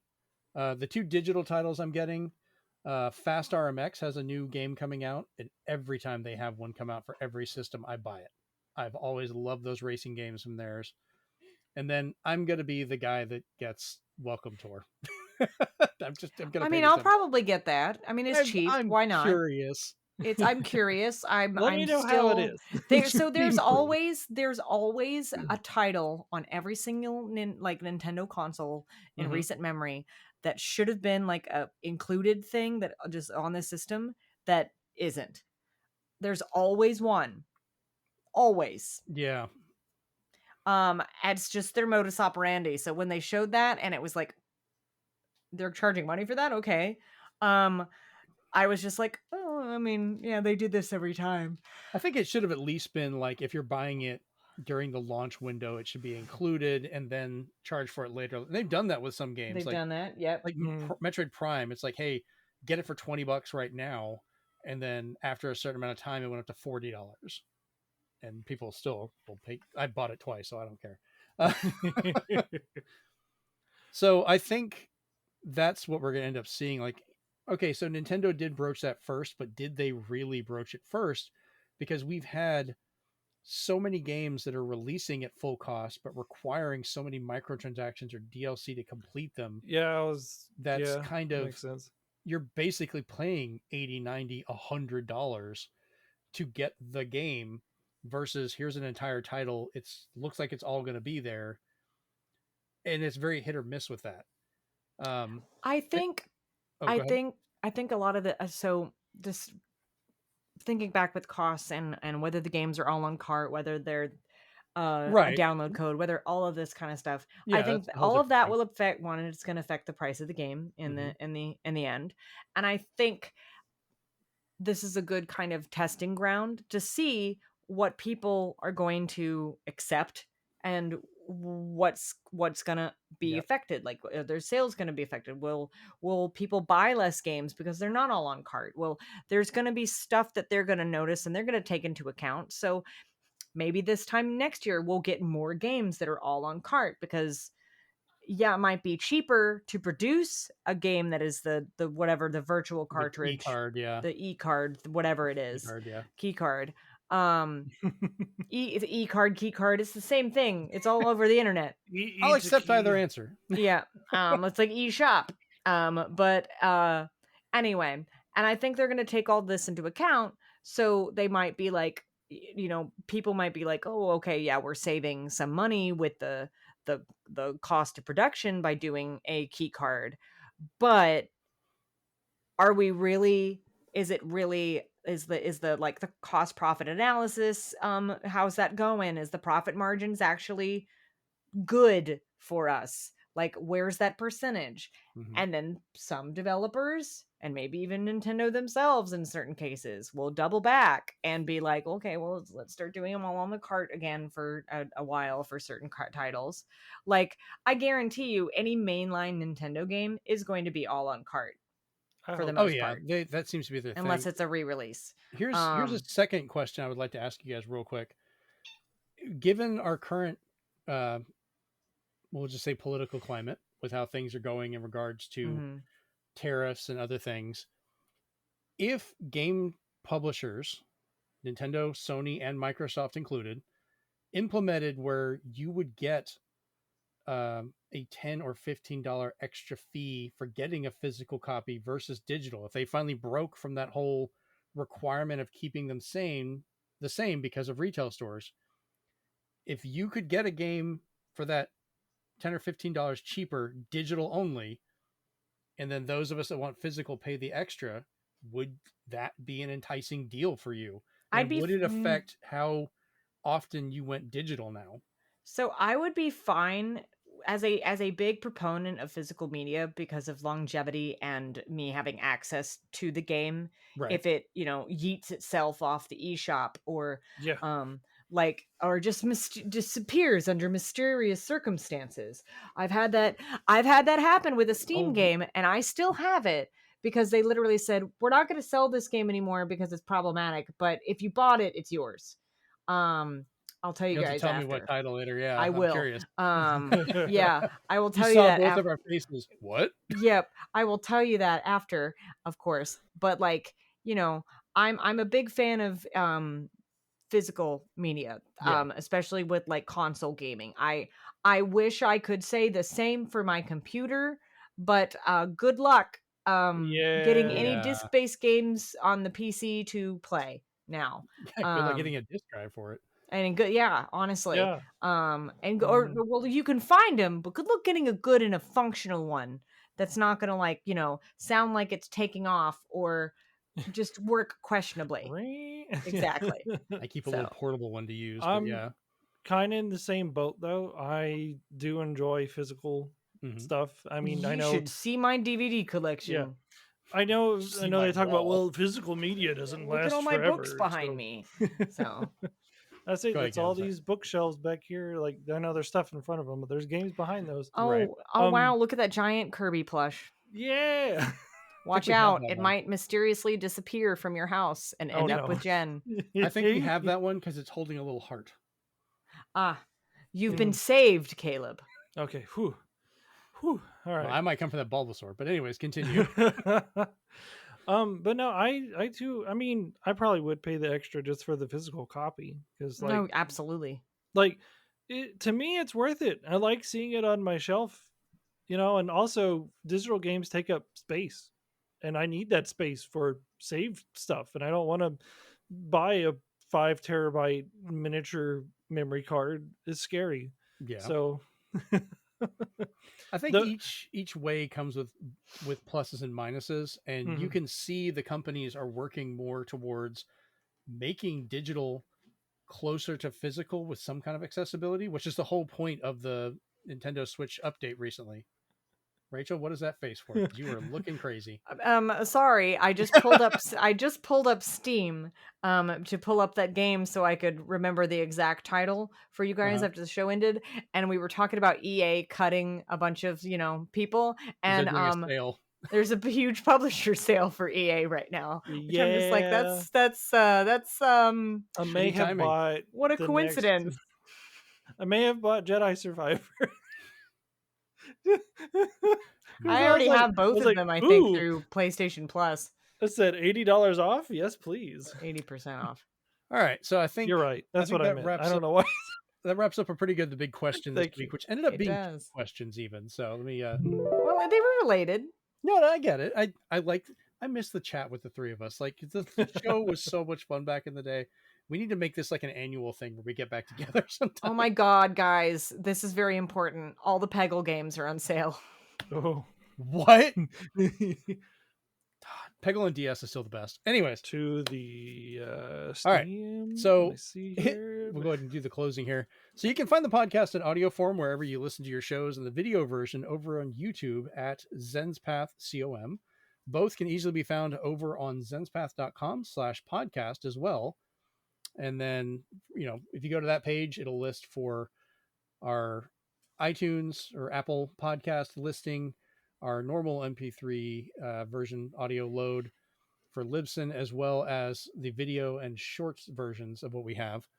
Leave us a review if you can to help us grow. Like and share the show with others, and leave us a comment on YouTube to tell us how you feel about the show and maybe answer the big question yourself. Do you think Nintendo is to blame for the $80 price increase, or at least breaking open that seal?